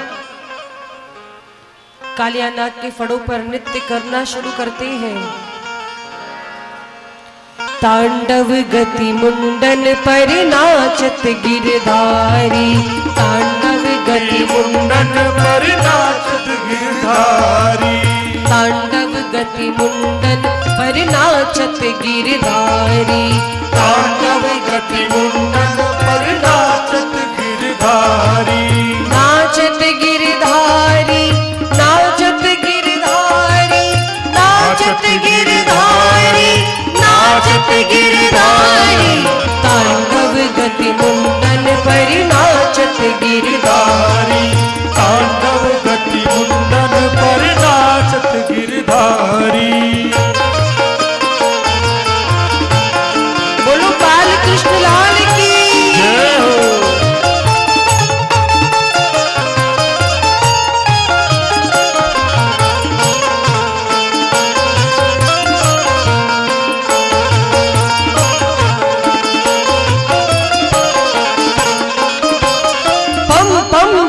पग पटकत फम फम फम फनानी पर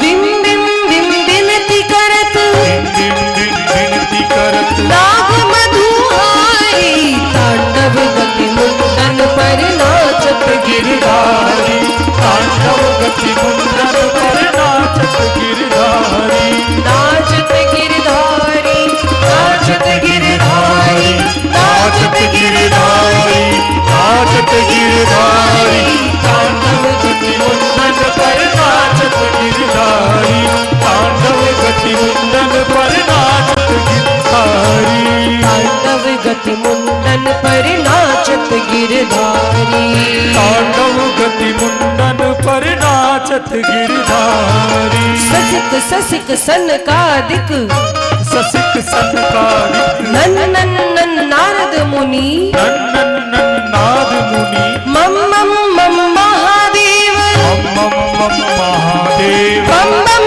बलिहारी, तांडव गति मुंडन पर नाचत गिरधारी, तांडव गति मुंडन पर नाचत गिरधारी, नाचत गिरधारी, नाचत गिरधारी, नाचत गिरधारी, नाचत गिरधारी, तांडव गति मुंडन पर नाचत गिरधारी, तांडव गति मुंडन पर नाचत गिरधारी, तांडव गति मुंडन पर नाचत गिरधारी,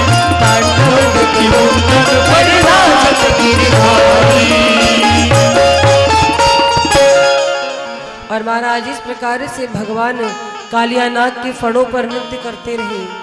इतना नृत्य किया है कि कालियानाग के फणों से रक्त निकलने लगा। अब वो जो रक्त निकला वो ऊपर की ओर उठा। अब जितने लोग बाहर खड़े थे उनको लग रहा था कि कालियानाग ने मेरे कृष्ण को कुछ नुकसान पहुंचा दिया। फणों पर प्रभु ने जब नृत्य किया है, कालियानाग रक्त रंजित हो गया। नाग पत्नी आकर कहती है, प्रभु छोड़ दीजिए हमारे स्वामी को। ठाकुर जी कहते हैं, ये बताइए, मैं इतनी देर से निवेदन कर रहा था कि आप चले जाओ यहाँ से, तो ये जाने को तैयार नहीं हुए, तो मुझे करना पड़ा। कालियानाग कहता है, प्रभु आपने मेरे ऊपर नृत्य किया, मुझे कष्ट मिला, आप पहले मेरे बात का उत्तर दीजिए। इस संसार को किसने बनाया? ठाकुर जी बोलते, हमने बनाया। नागों को किसने बनाया? हमने बनाया। हमें विष किसने दिया? ठाकुर जी बोले, हमने दिया। हमें क्रोध किसने दिया? ठाकुर जी कहते, हमने दिया। तो फिर आज आप मुझे यहां से जाने के लिए क्यों कहते हो? विष भी आपने दिया है, क्रोध भी नागों को आपने दिया। बिहारी जी ने बड़ी सुंदर तरीके से समझाया। बिहारी जी कहते, क्रोध और विष आपको अपनी रक्षा के लिए दिया, ना कि दूसरों को नुकसान पहुंचाने के लिए। ये तो इसलिए दिया है कि अगर कोई आपको छेड़ता है, परेशान करता है, आप फुफकार मार दो, अगला आपसे दूर हो जाएगा। इसलिए थोड़ी विष दिया है कि किसी को नुकसान पहुंचाओ। इन मूक जीवों पर दया करो, इन्हें नुकसान पहुंचाने के लिए मैंने आपको क्रोध विष नहीं दिया। कालियानाग कहता, कहां जाए? ठाकुर जी कहते, रमण द्वीप चले जाओ। बोले, आपके गरुड़ जी वहां पर, वो हमें खा जाएंगे, हम नहीं जाएंगे। ठाकुर जी कहते हैं, आप रमण द्वीप जाइए, हमारे चरण चिन्हों के निशान आप पर हैं, हमारे चरण चिन्ह आप पर पड़ गए, हमने इतना नृत्य किया। और हमारे गरुड़ जी है ना, जब वो उस चिन्ह को देखेंगे तो आपसे बैर नहीं करेंगे, प्रेम करेंगे, आपको नहीं खाएंगे। और इस प्रकार से ठाकुर जी के कहने पर कालियानाग अपने परिवार के सहित यमुना जी को छोड़ करके रमण द्वीप चला गया। बोलिए बाल कृष्ण लाल की जय हो। इस प्रकार से प्रभु ने कालियानाग के दहन की लीला की है। एक बार की बात है, ब्रह्मा जी भ्रमित हो गए भगवान की लीला को देखकर। क्या हुआ? ब्रह्मा जी कहीं जा रहे थे तो उनकी दृष्टि नीचे पड़ी भूमि पर। क्या देखा? कि भगवान कृष्ण ब्रिजवासियों का जूठा भोजन कर रहे हैं। बात ये थी कि जब भगवान कृष्ण गाय चराने जाते थे तो सभी ग्वाल बालों से कहते कि सब लोग अपने अपने घर से कुछ लेकर के आओ। कुछ ना कुछ खाने के लिए सब लाते थे। सब लोग अपना भोजन खोलते थे, गौओं को चरने के लिए छोड़ते और बैठकर प्रेम से भोजन पाते थे। तो एक दिन जब सब गाय चराने के लिए गए तो ठाकुर जी कहते हैं कि आज मैं मधुमंगल के घर का भोजन करूंगा। मधुमंगल बहुत गरीब था, उसके घर एक समय का अनाज भी बड़ी मुश्किल से आता था। तो ठाकुर जी कहते, मधुमंगल आज मैं तुम्हारे घर का भोजन करूंगा। मधुमंगल कहता है, लाला आज तो घर में भोजन बना ही नहीं था, मैं नहीं लाया हूं। ठाकुर जी कहते, मुझे तुम्हारे ही घर का भोजन करना है। मधुमंगल कहता है, मेरे घर कल कढ़ी बनी थी, वही बासी कढ़ी तो रखी होगी घर में। प्रभु कहते, बासी कढ़ी लेकर के आओ। वाह क्या प्रेम है प्रभु का। अरे जिसके घर इतनी सारी सुख सुविधाएं, 56 भोग खाने वाला, आज प्रेमवश भक्त के घर की बासी कढ़ी खाने को तैयार हो गया। ठाकुर जी कहते हैं, मधुमंगल मैं तुम्हारे घर की बासी कढ़ी खाऊंगा। मधुमंगल दौड़ कर गया, माँ से कहता है, माँ न जाने ये कन्हैया सब कुछ कैसे जान जाता है। कहता है कि मुझे आपके घर का भोजन करना है। माँ कहती, बेटा यही बासी कढ़ी बची है, आज तो खाना नहीं बना, आज भोजन नहीं बना, क्या ये बासी कढ़ी तू खिलाएगा कान्हा को? मधुमंगल कहता है, माँ अगर मैं ये कढ़ी लेकर के नहीं गया तो कन्हैया मुझे डांटेगा। मधुमंगल की माँ कहती कि नहीं बेटा, वो बड़ा सुंदर है, भोला वाला, इतना प्यारा है, उसे बासी भोजन मत कराओ। मधुमंगल कहता है तो एक काम करो माँ, ये जो बासी कड़ी ना मैं पूरी पी लेता हूँ और उससे बोल दूंगा खत्म हो गई। मधुमंगल ने पूरी कड़ी उठा करके पी ली। उसके मुख पर लगी थी थोड़ी बहुत कड़ी। मधुमंगल आया, ठाकुर जी कहते क्यों ले आया कड़ी? मधुमंगल कहता लाला थोड़ी सी कड़ी थी कल की, मुझे भूख लगी थी, मैंने सब पी ली। ठाकुर जी कहते मुझे तुम्हारी घर की कड़ी चाहिए, मैं नहीं जानता। मधुमंगल कहता है अच्छा क्षमा कर दो, कल बनवा के ले आऊंगा, आज तो खत्म हो गई। प्रभु कहते तेरे मुख पर लगी है, मैं उसी कड़ी को खाऊंगा। और लगे चाटने मधुमंगल की मुख की कड़ी। उसी समय ब्रह्मा जी जा रहे थे, ऊपर से देखे, छी छी छी, ये ब्रह्म है, इन गवारों के मुख को चाट रहा है। पता नहीं ये ब्रजवासी नहाते भी हैं कि नहीं, मुख को धुलते भी हैं कि नहीं, बताओ। ये कृष्ण मधुमंगल के मुख की बासी कड़ी चाट रहा है, ये ब्रह्म नहीं हो सकता, ये ब्रह्म के भगवान के लक्षण है। ब्रह्मा जी मोहित हो गए भगवान की लीलाओं से। क्या किया? परीक्षा ली भगवान की। परीक्षा कैसे ली? ब्रह्मा जी ने जितने गऊ हैं, जितने बछड़े, सबको गायब करके लाकर एक जगह पर रख दिया, लाकर गायब कर दिया। और सोचा कि अगर ये भगवान होंगे तो पहचान जाएंगे। श्री ठाकुर जी जब भोजन चल रहा था, ठाकुर जी कहते हैं ग्वाल बालों से कि तुम लोग भोजन करो, मैं गऊओं को देखूंगा। गाय देखने गए तो गाय और बछड़े सब गायब, और जब तक लौट करके आए वृक्ष के नीचे ग्वाल बाल भी गायब। ठाकुर जी ने नेत्र बंद किए, समझ गए सब ब्रह्मा जी की करतूत है, मेरी परीक्षा लेना चाहते हैं। भगवान कृष्ण ने कहा ठीक है ब्रह्मा जी, आप मेरी परीक्षा ले रहे हैं, अब आप पछताएंगे। भगवान ने क्या किया? ब्रह्मा जी का रूप बनाया और ब्रह्मलोक पहुंच गए। ब्रह्मलोक पहुंचे, वहां पर द्वारपाल खड़े थे। ब्रह्मा जी अपने आसन पर थे नहीं, ब्रह्मा जी तो गऊओं को, बछड़ों को, ग्वाल बालों को छुपाने कहीं गए थे। तब तक भगवान श्री कृष्ण ब्रह्मा जी का वेश बनाकर पहुंचे ब्रह्मलोक में। द्वारपालों से कहा सुनो, मैं आपका स्वामी ब्रह्मा आदेश देता हूँ, कोई भी बाहर आएगा तो उसको अंदर मत आने देना। आजकल बहुत सारे बहरूपिया घूम रही हैं, आजकल बहुत सारे नकली ब्रह्मा घूम रहे हैं। मैं जा रहा हूँ विश्राम करने। और ठाकुर जी ब्रह्मा जी के वेश में चले गए विश्राम करने। तब तक असली ब्रह्मा जी घूमते घूमते आए। द्वारपालों ने रोका, है कहाँ जा रहे हो? ब्रह्मा जी कहते अरे मेरे नौकर होकर के हमको रोक रहे हो, हम तुम्हारे स्वामी। द्वारपाल कहता है मेरे स्वामी ने पहले हमको सावधान किया, आजकल बड़े बहरूपिया घूम रहे, तुम वही बहरूपिया हो ना, वेश धारण करके आए हो। ब्रह्मा जी सोचने लगे अरे ब्रह्मा तो मैं हूं, फिर अंदर कौन हो सकता है? ब्रह्मा जी कहते हैं कि अच्छा एक बार अपने स्वामी को हमें देखने दो। जैसे ही झांका अंदर तो वहां पर कोई नहीं था। ब्रह्मा जी समझ गए ये करतूत भगवान श्याम सुंदर की है, जिसकी मैंने परीक्षा लेनी चाहिए। आज उन्होंने मुझे ही पाठ पढ़ा दिया है। और ब्रह्मा जी मन ही मन क्षमा मांगते हैं।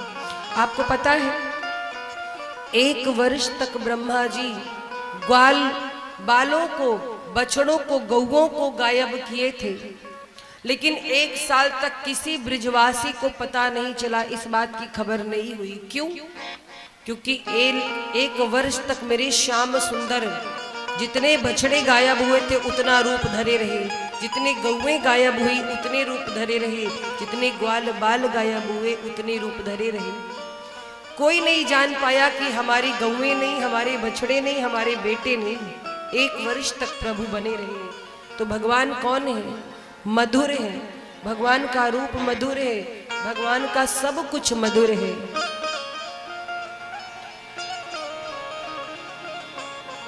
अधीरम मधुरम वदनम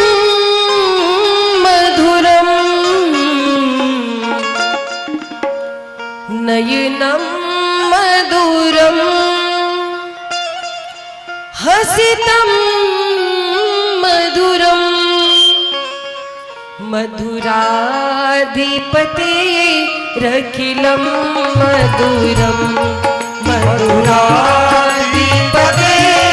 रखिलं मधुरं मधुरं मधुरं वदनं मधुरं मधुरं मधुरं मधुरं मधुराधिपते रखिलं मधुरं मधुराधिपते रखिलं मधुरं। तालियों की सेवा करते हुए श्री राधे जय हो।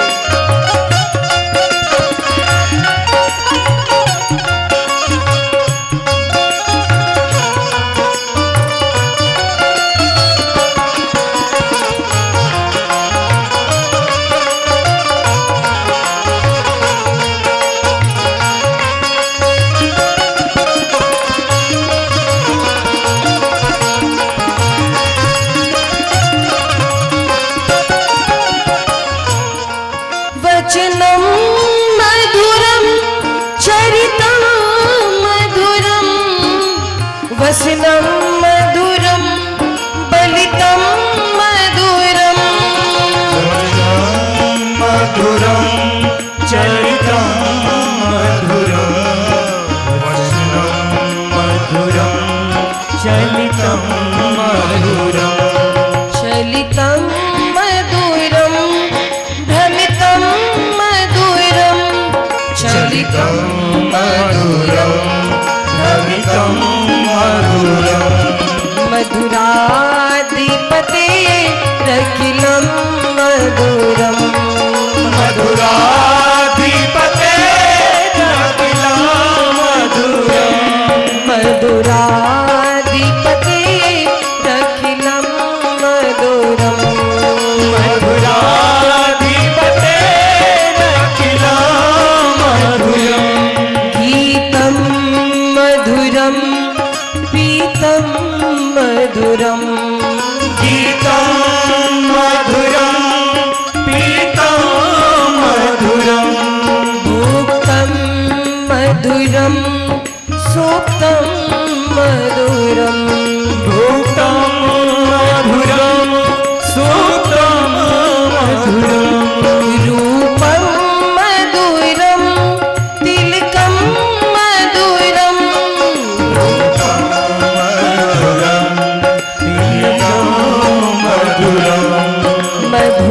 मधुराधिपते रखिलं मधुरं मधुराधिपते रखिलं मधुरं मधुराधिपते रखिलं मधुरं मधुराधिपते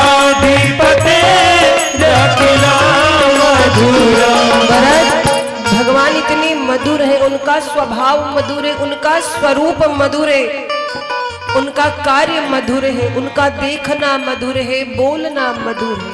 इसीलिए कहा गया मधुराधिपते रघिलम मधुरम।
मधुराधिपते रखिलं मधुरम् मधुराधिपते रखिलं मधुरम् मधुराधिपते रखिलं मधुरम् मधुराधिपते रखिलं मधुरम् मधुराधिपते रखिलं मधुरम् मधुराधिपते रखिलं मधुरम् मधुराधिपते रखिलं मधुरम्। महाराज, इस प्रकार से प्रभु ने बड़ी सुंदर सुंदर लीलाएं की हैं। अपने बाल्यावस्था में ब्रह्मा जी के मोह को समाप्त किया है। इधर कंस बड़ा परेशान है, एक एक करके असुरों को भेजता रहता है, कभी व्योमासुर को, कभी अघासुर को, कभी बकासुर को। बकासुर बगुले का रूप लेकर के आया, अघासुर अजगर का रूप लेकर के आया। प्रभु ने सबको समाप्त किया। धेनुकासुर को भेजा कंस ने, प्रभु ने उसे भी समाप्त किया है। भगवान की एक लीला आती है, गोवर्धन लीला। परीक्षित जी पूछते सुखदेव जी से कि हे गुरुदेव, हमने सुना कि मात्र 7 वर्ष की अवस्था में 7 दिनों तक भगवान श्याम सुंदर ने अपनी कनिष्ठिका पर, छोटी वाली उंगली पर गिरिराज जी को धारण करके रखा। क्या कारण था? आखिर उन्हें गिरिराज जी को उठाने की क्या आवश्यकता? भगवान ने जो भी लीला की, सबके पीछे एक रहस्य रहा। भगवान ने 4 वर्ष की उम्र में एक और लीला की थी, जिसको कहते चीर हरण लीला। चीर हरण लीला के पीछे क्या रहस्य था? भगवान गोपियों के प्रेम को देखना चाहते हैं, और पहले भी सावधान किया कि गोपियों को कोई साधारण नारी मत समझिए। ये गोपियां कौन है? ये गोपियां वेदों की ऋचाएं हैं। तो महाराज, भगवान गोपियों के प्रेम की परीक्षा लेना चाहते थे। 4 वर्ष की उम्र में एक लीला की, चीरहरण लीला। गोपियां यमुना में स्नान करती तो प्रभु वृक्ष पर चढ़ जाते और गोपियों के सारे वस्त्र हर लेते। गोपियों ने कहा, प्रभु मेरे वस्त्र वापस कर दो, मैं कैसे बाहर आऊं? ठाकुर जी कहते हैं, यदि आप हमसे प्रेम करते हो तो हमसे कुछ भी छिपाने की आवश्यकता नहीं है। और गोपियों ने अपने प्रेम को प्रदर्शित किया। गोपियां ऐसे ही बाहर आ गई। बाद में ठाकुर जी ने उनके वस्त्र वापस किए। इस लीला का अर्थ क्या है? वास्तव में इस लीला का अर्थ ये है कि भगवान ने गोपियों के अविद्या रूपी, अज्ञानता रूपी वस्त्र को चुराया है और उसमें ज्ञान भर करके उसमें उन्हें वापस किया है। इसका यह अर्थ है। अज्ञानता को चुराकर ज्ञान भर करके वापस किया। और जब गोपियों के प्रेम को देखा तब कहा कि गोपियों प्रतीक्षा करना, शरद पूर्णिमा की रात्रि आएगी, हम आपके साथ रास करेंगे। कहा कि हम आपके साथ में रास करेंगे क्योंकि अब आपको ज्ञान हो चुका है, अब आप शुद्ध हो चुके हैं, अब आप पवित्र हो चुके हैं। और महाराज, इस चीर हरण लीला का यही अर्थ है। प्रभु ने अविद्या रूपी वस्त्र को चुरा करके गोपियों को ज्ञान प्रदान किया है। तो महाराज, चीर हरण की लीला का रहस्य आप जान गए। अब गोवर्धन लीला प्रभु ने क्यों की, इसके पीछे का क्या रहस्य था? वास्तव में गोवर्धन की लीला प्रभु ने इंद्र के अभिमान को समाप्त करने के लिए की। एक बार की बात है, भगवान श्याम सुंदर खेल करके जैसे ही अपने भवन में आई तो क्या देखा कि माँ यशोदा भिन्न भिन्न प्रकार के व्यंजन बना रही है। मालपुआ, पकौड़ी, कचौड़ी इत्यादि व्यंजन बना रही है।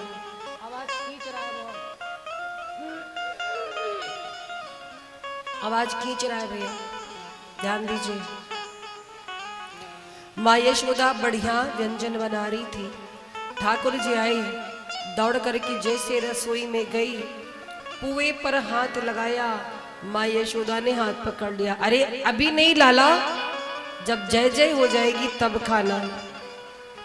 ठाकुर जी का मुंह फूल गया, रोते बड़ी जल्दी थे, इनको बातें बड़ी बुरी लगती। दौड़कर आई बाबा नंद के पास, बाबा बाबा माँ मुझे ये व्यंजन खाने से मना कर रही है। नंद बाबा समझाते हैं, लाला ठीक तो कह रही है, जब पूजा हो जाएगी, जय जय हो जाएगी, भोग लग जाएगा तब खाना। भगवान मन में सोचते कौन से भगवान को भोग लगाएंगे, भगवान तो सामने है। घर के देवता को तो तरसा रहे, कौन से देवता को ये लोग भोग लगाएंगे। पूछा बाबा आप लोग किसके लिए व्यंजन बना रहे हैं? बोले कन्हैया ये व्यंजन बन रहा है इंद्र के लिए, इंद्रदेव के लिए। ठाकुर जी बोले अच्छा, इंद्रदेव करते क्या है इस व्यंजन को पाने के बाद? बोले हम इंद्र की पूजा करते वर्ष में एक बार, और इंद्र देवता जल वृष्टि करते, पानी बरसाते, जिससे हमारी गौएं पलती, हमारी खेत सिंचाई होती, खेतों में फसलें होती। भगवान कृष्ण अपने मन में सोचते हैं कि इंद्र बड़ा भगवान बना बैठा है, अब कैसे बताऊं कि इंद्र जो जल की सप्लाई करता है धरती पे वो हमारी टंकी से आता है, उसके मेन संचालक तो हम ही। पर अगर मैं ब्रजवासियों से, नंद बाबा से कहूं कि मैं भगवान हूं, तो ये विश्वास नहीं करेंगे, क्योंकि ये मुझे अपना बालक, अपना सखा मानते हैं। अगर ठाकुर जी कहते कि मेरी पूजा करो, मैं ही भगवान हूं, तो कोई ब्रजवासी ना करता। क्यों? एक कहावत सुनी होगी आपने, घर की मुर्गी साग बराबर। अपने यहाँ योग्यता हो उसकी कोई वैल्यू नहीं होती, बाहर वालों की ज्यादा होती है। ठाकुर जी ने सोचा अगर मैं कहूं कि मैं भगवान हूं, मुझे को ये भोग लगाओ, तो बोलेंगे मुंह धोने का सहूर नहीं, बड़े आए भगवान बनने, कोई नहीं मानेगा। ठाकुर जी ने योजना बनाई, बोले ये इंद्र कोई भगवान नहीं। बोले बाबा अगर आप इंद्र की पूजा ना करो तो, ये भोग ना लगाओ तो? नंद बाबा कहते अरे लाला ऐसा मत बोल, इंद्र भगवान को भोग लगाएंगे, पूजा करेंगे, खुश होकर के वर्षा होगी। और क्या कहा कि इंद्र भगवान हमारी फसलों को जल देते हैं। पर्जन्यो भगवान इंद्रो मेघास्त्यात्मूर्तयः ते अभिवर्षन्ति भूतानां प्रीणनं जीवनं तयः। जब इस प्रकार से कहा, भगवान श्री कृष्ण कहते बाबा मैं एक बहुत अच्छे देवता को जानता हूं, आप उनकी पूजा करो, इंद्र की पूजा बंद कर दो। नंद बाबा बोले क्या अनर्थ कर रहा है कान्हा, इंद्र की पूजा बंद कर दी तो फिर जल नहीं मिलेगा। भगवान श्याम सुंदर कहते एक बात बताओ, आप 56 भोग बनाते हो इंद्र के लिए, कभी इंद्र देव ने आकर आपके सामने भोग ग्रहण किया? नंद बाबा बोले नहीं। आपने कभी इंद्र को देखा है? नहीं। तब फिर मैं बताता हूं, आप गिरिराज जी की पूजा करिए, गोवर्धन जी को भोग लगाइए। नंद बाबा बोले ये कौन से भगवान है? ठाकुर जी बोले बहुत बढ़िया भगवान है, और मैं वचन देता हूं आप जो भोजन इंद्रदेव को चढ़ाते हैं वही भोग आप गोवर्धन महाराज को पवाइए, और मेरे भगवान गोवर्धन जी इतने अच्छे हैं कि वो प्रकट होकर दर्शन देंगे और आपका भोग भी स्वीकार करेंगे। महाराज नंद बाबा कहते चल लाला हम तेरी बात मानकर गोवर्धन जी की पूजा शुरू कर दे, और कहीं इंद्र कुपित हो गए तब कौन बचाएगा? भगवान कृष्ण कहते हैं जिस देवता की शरण में आप जाएंगे, जिनको 56 भोग चढ़ाएंगे, वही गिरिराज जी आपकी रक्षा करेंगे। अब तो सारे ब्रिजवासियों ने निश्चय किया कि इस बार इंद्र की पूजा नहीं होगी, इस बार तो गोवर्धन जी की पूजा होगी। 56 भोग सबने तैयार किया और 56 भोग तैयार करके गिरिराज जी के और चल पड़े हैं। बढ़िया बैलगाड़ियों पर एक से एक पकवान लाद करके सारे ब्रिजवासी चल पड़े। श्री गोवर्धन जी के द्वार पर पहुंचे हैं और महाराज गोवर्धन जी के द्वार पर जब पहुंचे, कहते लाला बता तेरे भगवान कहाँ हैं? ठाकुर जी कहते हैं बाबा सामने देखिए 7 कोस के गिरिराज जी दिखाई नहीं पड़ रहे। नंद बाबा बोले ये तो बड़े विचित्र भगवान है, इनकी तो मुंह भी नहीं दिख रहा। बोले सब दिखेगा, आप पहले पूजा शुरू तो करिए, पहले गोवर्धन जी को स्नान कराइए। अब महाराज सारे ब्रिजवासी कलश में जल भर भर के लाकर गोवर्धन जी को स्नान कर रहे हैं।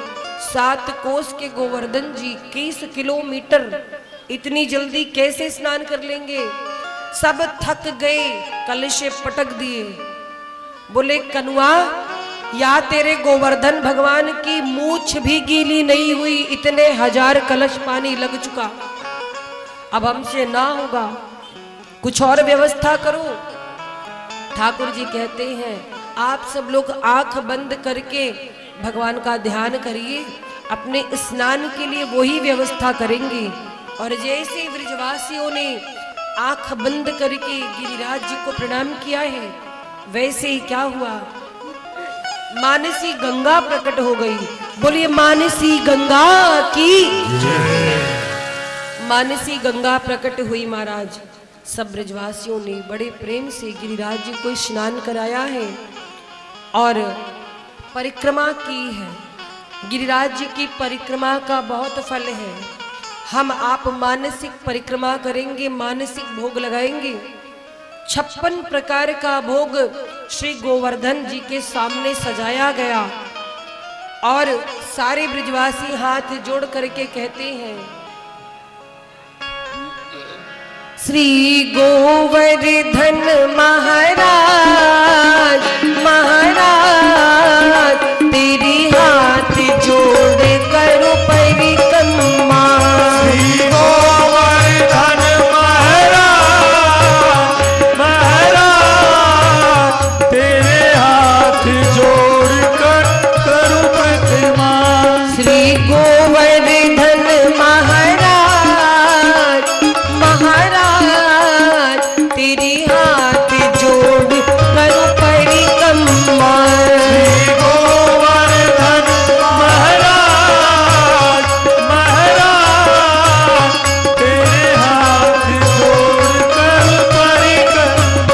मेरे पूरे जय हो। मेरे पूरे मेरे पूरे करियो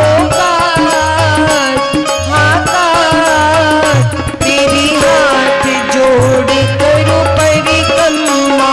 मेरे पूरे करियो काज, ओ काज, तेरे हाथ जोड़ कर परिक्रमा।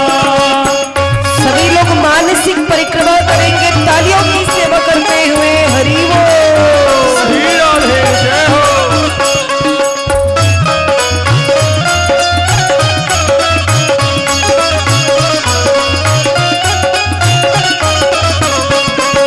मीठी मीठी तालियों की सेवा करते हुए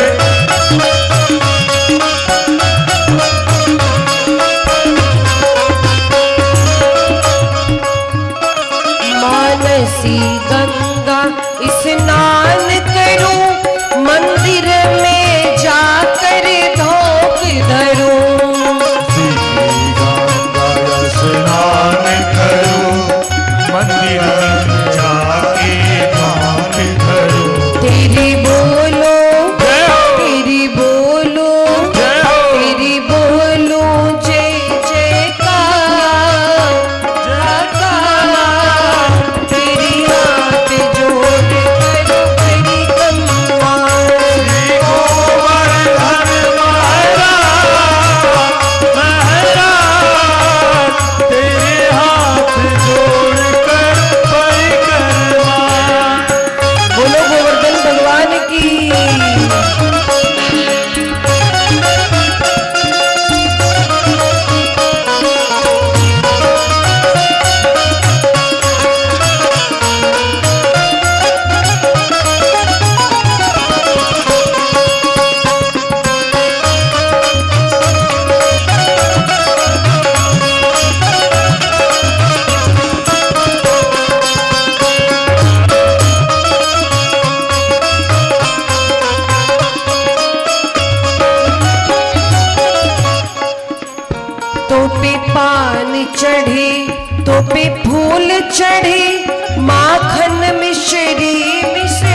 करेंगे। यहाँ पर सब ब्रजवासियों ने तो की थी परिक्रमा और भोग लगाया था श्री गिरिराज जी को।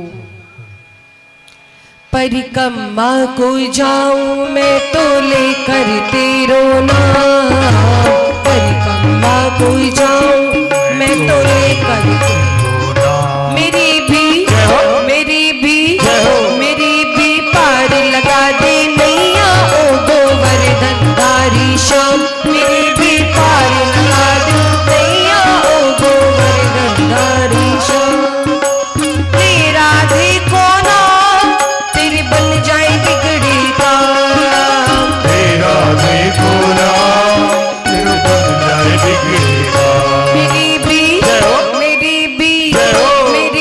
पार लगा दे नैया ओ गोवर्धन धारी श्याम।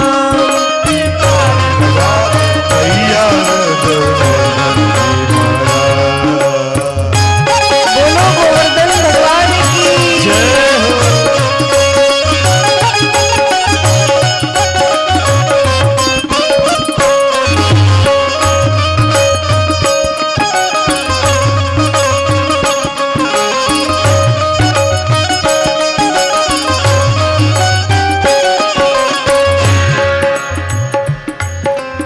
तालियों की सेवा करते हुए दोनों हाथों को उठाएंगे सभी और मिलकर बोलेंगे परिक्रमा को जाऊं मैं तो लेकर तेरो नाम, परिक्रमा को जाऊं मैं तो लेकर तेरो नाम। मेरी भी पार लगा दे नैया ओ गोवर्धन धारी श्याम, मेरी भी पार लगा दे नैया ओ गोवर्धन धारी, मेरी भी पार लगा दे नैया ओ गोवर्धन धारी श्याम, मेरी भी पार लगा दे नैया ओ गोवर्धन, मेरी भी पार लगा दे नैया ओ गोवर्धन धारी श्याम, गोवर्धन धारी श्याम, गोवर्धन मारो श्याम। इस प्रकार से महाराज सभी ब्रिजवासियों ने परिक्रमा की है, श्री गिरिराज जी को 56 भोग अर्पित किए। जब सुंदर सुंदर तालों में 56 भोग सजा करके रखा गया, सारे ब्रिजवासी कहते हैं कन्हैया तूने वचन दिया था कि तेरे भगवान आकर के हमारे सामने इस भोग को स्वीकार करेंगे और अपना दर्शन देंगे। ठाकुर जी कहते हैं ऐसे थोड़ी आंखें बंद करो, सबने आंखें बंद कर ली। एक ओर से ब्रिजवासियों के बगल में श्री ठाकुर जी खड़े हैं और दूसरी ओर बड़ा स्वरूप बनाया पहुंच गई गिरिराज जी के ऊपर। अब बड़ा सा मुख खोला, थाली के सहित सारे भोग 56 श्री ठाकुर जी के मुख में जाने लगे। ब्रिजवासियों ने आंख खोला तो देखा व्यंजन तो व्यंजन गायब, थाली भी साफ। बोले वाह कन्हैया, तेरे भगवान ने तो थाली भी नहीं छोड़ी, लोटा थाली भी साफ कर दी, वाह। और जब देखा सामने गिरिराज जी पर ठाकुर जी ही खड़े हैं, सारे ब्रिजवासियों ने दर्शन किया, प्रणाम किया। नंद बाबा कहते लाला एक बात बता, ये तेरे गोवर्धन जी का मुंह तेरा मुख मैच कैसे कर रहा है?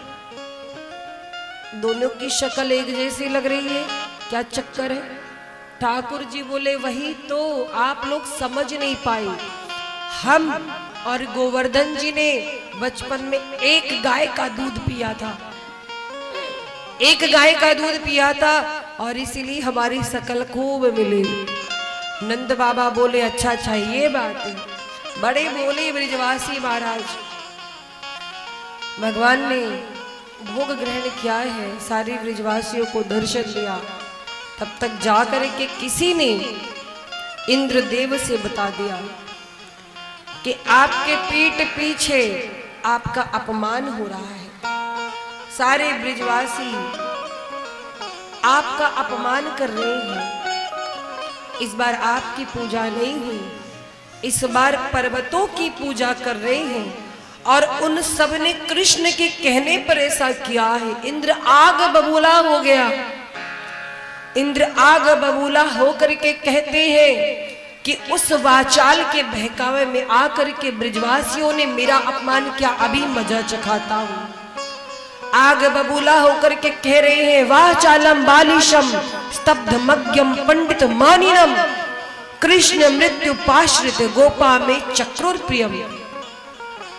इंद्र ने सांवर्तक मेघ को बुलाया और कहा, जाकर के ब्रज में प्रलय मचा दो, ऐसी वर्षा करो, ऐसा उत्पात मचाओ कि सारे ब्रजवासी डूब जाएं। सबने मेरा अपमान किया है। इस प्रकार से इंद्र ने आज्ञा दी, सांवर्तक मेघ आया। अब महाराज ब्रजमंडल में भारी तूफान वृष्टि आरंभ हुई, मूसलाधार वृष्टि। सारे ब्रजवासी भीगने लगे तो कहते हैं, हे कृष्ण, अपने गोवर्धन जी से कहो कि हमारी रक्षा करें। इंद्रदेव कुपित हो गए, इनके कोप से हमारी रक्षा करो। भगवान ने झट से श्री गोवर्धन जी को अपनी कनिष्ठिका पर उठा लिया, कनिष्ठिका पर उठाया और ब्रजवासियों से कहा कि गौओं बछड़ों को लेकर के आप शरण में आ जाइए। सारे ब्रजवासी गिरिराज जी की शरण में आ गए। 7 दिनों तक मूसलाधार बारिश हुई है। आप विचार करिए, 7 दिनों तक भगवान ने अपनी कनिष्ठिका पर गिरिराज जी को उठाए रखा। ये देख करके इंद्र चकित हो गई कि ऐसा कैसे हो सकता है। भगवान श्याम सुंदर ब्रजवासियों से कहते हैं, आप चिंता ना करें, आप सबको कुछ नहीं होगा। और महाराज ब्रजवासी थोड़े भोले हैं। नंद बाबा और कुछ ब्रजवासी कहते हैं कि कन्हैया, आपने 7 दिनों से अपनी कनिष्ठिका पर गिरिराज जी को उठाया है, आप थक गए होंगे, थोड़ी देर के लिए अपनी उंगली हटा लीजिए, हम लोग अपनी लाठियां लगा देते हैं। और महाराज सारे गोपों ने जब ये बात कही, भगवान कृष्ण कहते, अगर हमने अपनी उंगली हटाई तो सब गड़बड़ हो जाएगा। ब्रजवासियों को लग रहा था कि कृष्ण ने उंगली तो लगाई है, पर हम सबकी लाठियों ने गिरिराज जी को रोज रोक रखा है। ऐसे हमको आपको भी लगता है कि जो काम हो रहा है सब हम कर रहे हैं। ये करने वाले मेरे प्रभु हैं। मेरा आपकी कृपा से सब काम हो रहा है, करते हो तुम कन्हैया, मेरा नाम हो रहा है। और प्रेम से बोलिए गिरिराज भगवान की जय हो। गोवर्धन महाराज की जय हो। आप लोग का जनसंख्या ज्यादा है, थोड़ा आवाज बढ़ाइएगा। आप लोग का जनसंख्या ज्यादा है तो प्रणाम वहीं से करें। जिनको भी यथाशक्ति गोवर्धन महाराज को चढ़ाना चाहते हैं, हमारे भैया कुछ पात्र लेकर आपके बीच जा रहे हैं, उसमें आप लोग डाल दीजिएगा। गोवर्धन महाराज को यहाँ पे अर्पित हो जाएगा और आप लोग वहीं से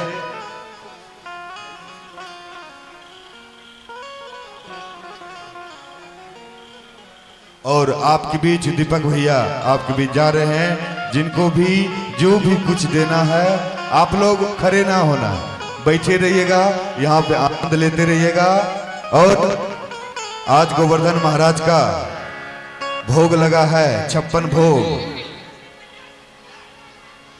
भगवान कृष्ण ने सखा का जूठा कढ़ी खाए थे, लेकिन आज कमेटी के द्वारा कढ़ी चावल सब्जी का व्यवस्था है, भंडारा का व्यवस्था है कढ़ी चावल का। आप लोग भंडारा का भी प्रसाद ग्रहण करके अपने घर को प्रस्थान करेंगे। पहले आप लोग जो भी माताएं बहनें जो भी कुछ चढ़ाना चाहते हैं, आपके बीच भैया जी गए हैं, उनको पात्र में दे दीजिएगा। गोवर्धन महाराज को अर्पित हो जाएगा। उसके बाद आरती प्रसाद ग्रहण करेंगे। उसके बाद हमारी कमेटी के द्वारा भंडारा का व्यवस्था है। आप लोग भंडारा का कढ़ी चावल बहुत अच्छा है। कढ़ी चावल सब्जी का भंडारा है, आप लोग पाएंगे। एक बार जोरदार इस कमेटी के लिए ताली से स्वागत करेंगे।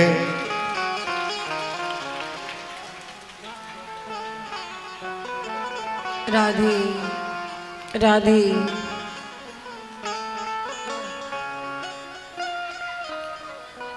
जैसे ही प्रभु ने ब्रजवासियों से कहा कि मैंने उंगली हटाई तो सब गड़बड़ हो जाएगी, ब्रजवासियों का प्रेम देखिए, कहते कुछ गड़बड़ नहीं होगा कन्हैया। ठाकुर जी ने उंगली हटाई, सबकी लाठियां चट चट करके टूटने लगी, और जब चट चट करके टूटने लगी तब सबको पता चला कि ये गोवर्धन तो कृष्ण ने अपनी कनिष्ठिका पर उठाया था, हमें लग रहा था हमारी लाठियों ने रोक रखा है। सारे ब्रजवासी कहते कन्हैया एक बात बता, तेरी उंगली में इतना बल कहां से आ गया? तूने इतने बड़े गिरिराज जी को कैसे अपनी उंगली पर उठाया? तो भगवान कृष्ण कहते हैं कि इसमें मेरी कोई विशेषता नहीं है। भगवान कृष्ण क्या बोलते हैं, बचपन में मैंने खूब माखन चुरा चुरा के खाया ना, आज उसी का फल है। कछु माखन के बल बढ़्यो, कछु गोपन करी सहाय। कछु माखन के बल बढ़्यो, कछु गोपन करी सहाय, और श्री राधे जो की कृपा से मैंने गोवर्धन लियो उठाए। बोलो राधे रानी सरकार की। कृष्ण जी कहते हैं इसमें मेरा कोई योगदान नहीं, राधे जी की कृपा से ये मैंने गोवर्धन जी को उठाया है। और इस प्रकार से गिरिराज जी की लीला करके प्रभु ने एक संकेत दिया है कि संसार में पूजा करनी है तो पर्वतों की करिए, पर्वतों की पूजा करिए जो हमारी रक्षा करते हैं। पूजा करनी तो वृक्षों की करिए जो वृक्ष हमें छाव देते हैं, हमें फल देते हैं। प्रकृति की पूजा करिए, अपने माता पिता की पूजा करिए, ये संदेश दिया है। कल भगवान का विवाह है, अभी आप लोग बैठे रहिएगा।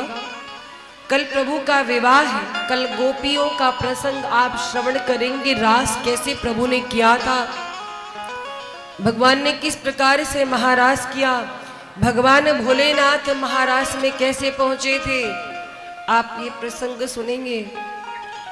और रास लीला का अर्थ क्या होता है, वास्तव में रास है क्या, कल सुनेंगे आप। और कल भगवान के विवाह की कथा है।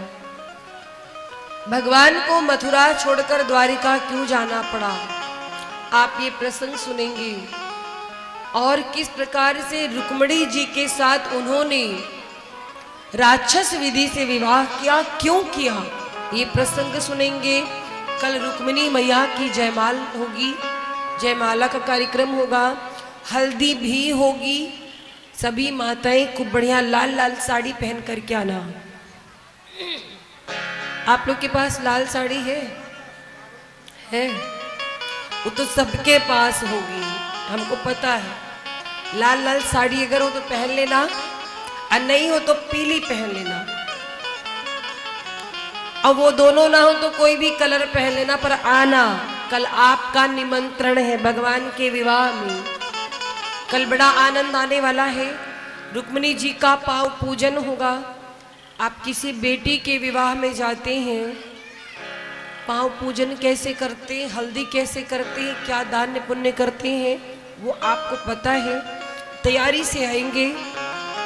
स्वर्ण दान करना चाहे तो स्वर्ण दान करें, रुक्मिणी जी के लिए श्रृंगार का दान, वस्त्र दान, जो आपकी स्वेच्छा हो। और अधिक जानकारी आपको कथा के बाद महाराज श्री देंगे। आइए विश्राम संकीर्तन की ओर बढ़ेंगे, तत्पश्चात विश्राम आरती होगी। और सूचना मिल चुकी कमेटी की तरफ से कढ़ी चावल का बड़ा सुंदर प्रबंध है। प्रभु ने मधुमंगल की कढ़ी खाई, और देखिए आज कढ़ी का भोग भी है, तो आप सभी कढ़ी का प्रसाद ले करके और भगवान का गुणगान करते करते अपने घर जाइएगा। आइए विश्राम संकीर्तन की ओर चलते हैं।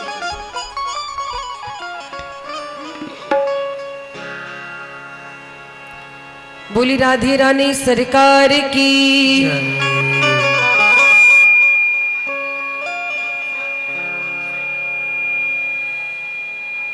श्री राम जय जय राम। श्री राम जय जय राम। श्री राम जय जय राम। श्री राम जय राम। राधे श्याम बोल, राधे श्याम बोल, राधे श्याम बोल, राधे श्याम बोल। सीताराम बोल, सीताराम बोल, सीताराम बोल, सीताराम बोल। शिव शिव बोल, शिव शिव बोल, शिव शिव बोल, शिव शिव बोल।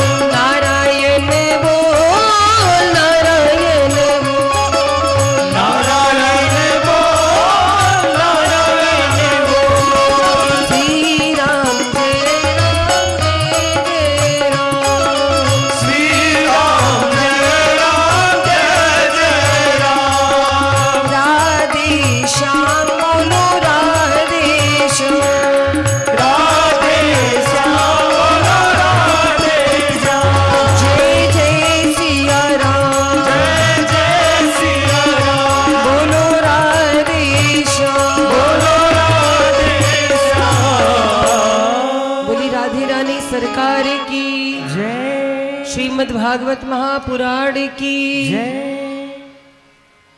श्री गिरिराज भगवान की जय बोलो वृंदावन धाम की जय बोली अयोध्या धाम की चारों भैया की सरयू मैया की श्री राम जन्मभूमि की हनुमान जी महाराज की आज के आनंद की सब भक्तन की सब संतन की अपने अपने माता पिता की अपने अपने गुरुदेव भगवान की बोलो गौ माता की सत्य सनातन वैदिक धर्म की जय जय श्री राधे हर हर महादेव।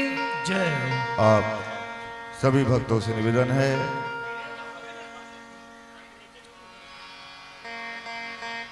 प्रेम से बोलिए वृंदावन बिहारी लाल की जय।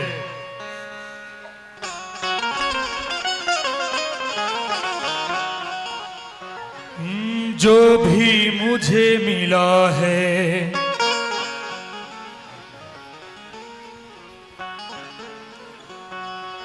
चलिए आप सभी लोग अपने अपने स्थान पे आरती के लिए खड़े हो जाएं।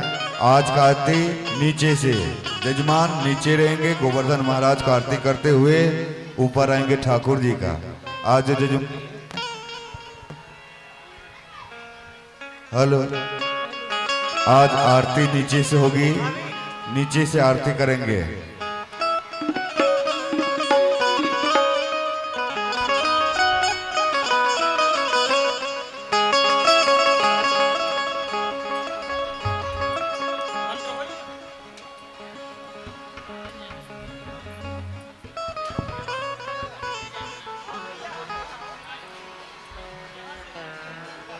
मंच के अंदर नहीं आएंगे और जो घेरा हुआ है पंडाल के इधर नहीं आएंगे, आप लोग बाहर रहेंगे। जितने भी बच्चे हैं सब बाहर निकल जाए।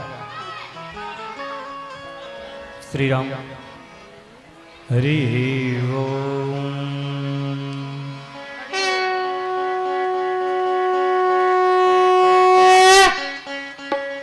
हरि ओम। आरार्त्रिपार्थिवगूरजः पितुर्प्रायदामभिः दिवः सजागुसि बृहदेवुर्सस आत्वेकं वर्तते तमः। मन में बसा कर तेरी मूर्ति, मन में बसा कर तेरी मूर्ति, उतारो में गिरधर तेरी आरती। मन में बसा कर तेरी मूर्ति, उतारो में गिरधर तेरी आरती। मन में बसा कर तेरी मूर्ति,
कुछ नहीं मेरा।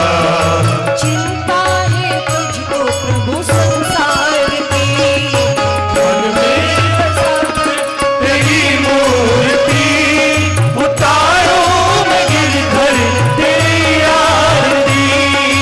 मन में बसा कर तेरी मूर्ति, उतारो मैं गिरधर तेरी आरती। जय हो।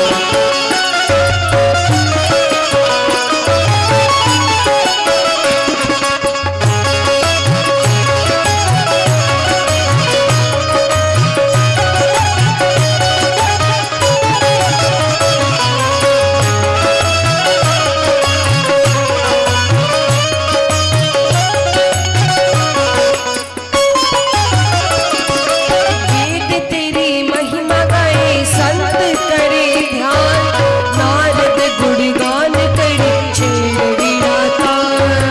वेद तेरी महिमा गाए संत करे ध्यान, नारद गुणगान करे छेड़ वीणा तान। वेद तेरी महिमा गाए संत करे ध्यान, नारद गुणगान करे छेड़ वीणा तान। वेद तेरी महिमा गाए संत करे ध्यान, नारद गुणगान करे छेड़ वीणा तान। भक्त तेरे द्वार करते हैं पुकार, भक्त तेरे द्वार करते हैं पुकार। भक्त तेरे द्वार करते हैं पुकार। भक्त तेरे द्वार करते हैं पुकार। दास व्यास तेरी प्रभु का आरती, मन में बसा कर तेरी मूर्ति, उतारो गिरधर तेरी आरती।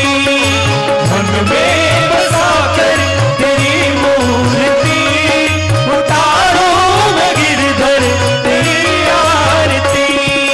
कर्पूर गौरम करुणावतारम, संसार सारम भुजगेन्द्रहारम, सदा वसन्तं हृदयारविन्दे, भवं भवानी सहितं नमामि।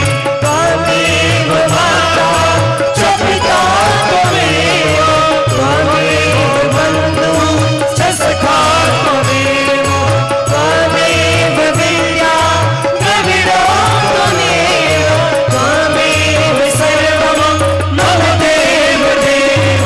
उतारो मैं गिरधर तेरी आरती, उतारो मैं गिरधर तेरी आरती, उतारो मैं गिरधर तेरी आरती।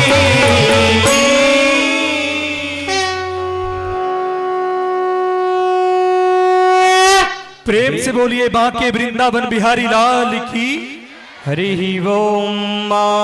जलेन शीतले गरणं पुष्पै देवता विवन्दनम् आत्मा विवन्दनं मन्त्रपुष्पाञ्जलिः। हरिः ओम्। जज्ञेन यजन्त देवास्तानि धर्माणि प्रथमान्यासन्न, तेहनाकं महिमानः सजन्तरपूर्वे साध्याः सन्ति देवाः। हरिः ओम्।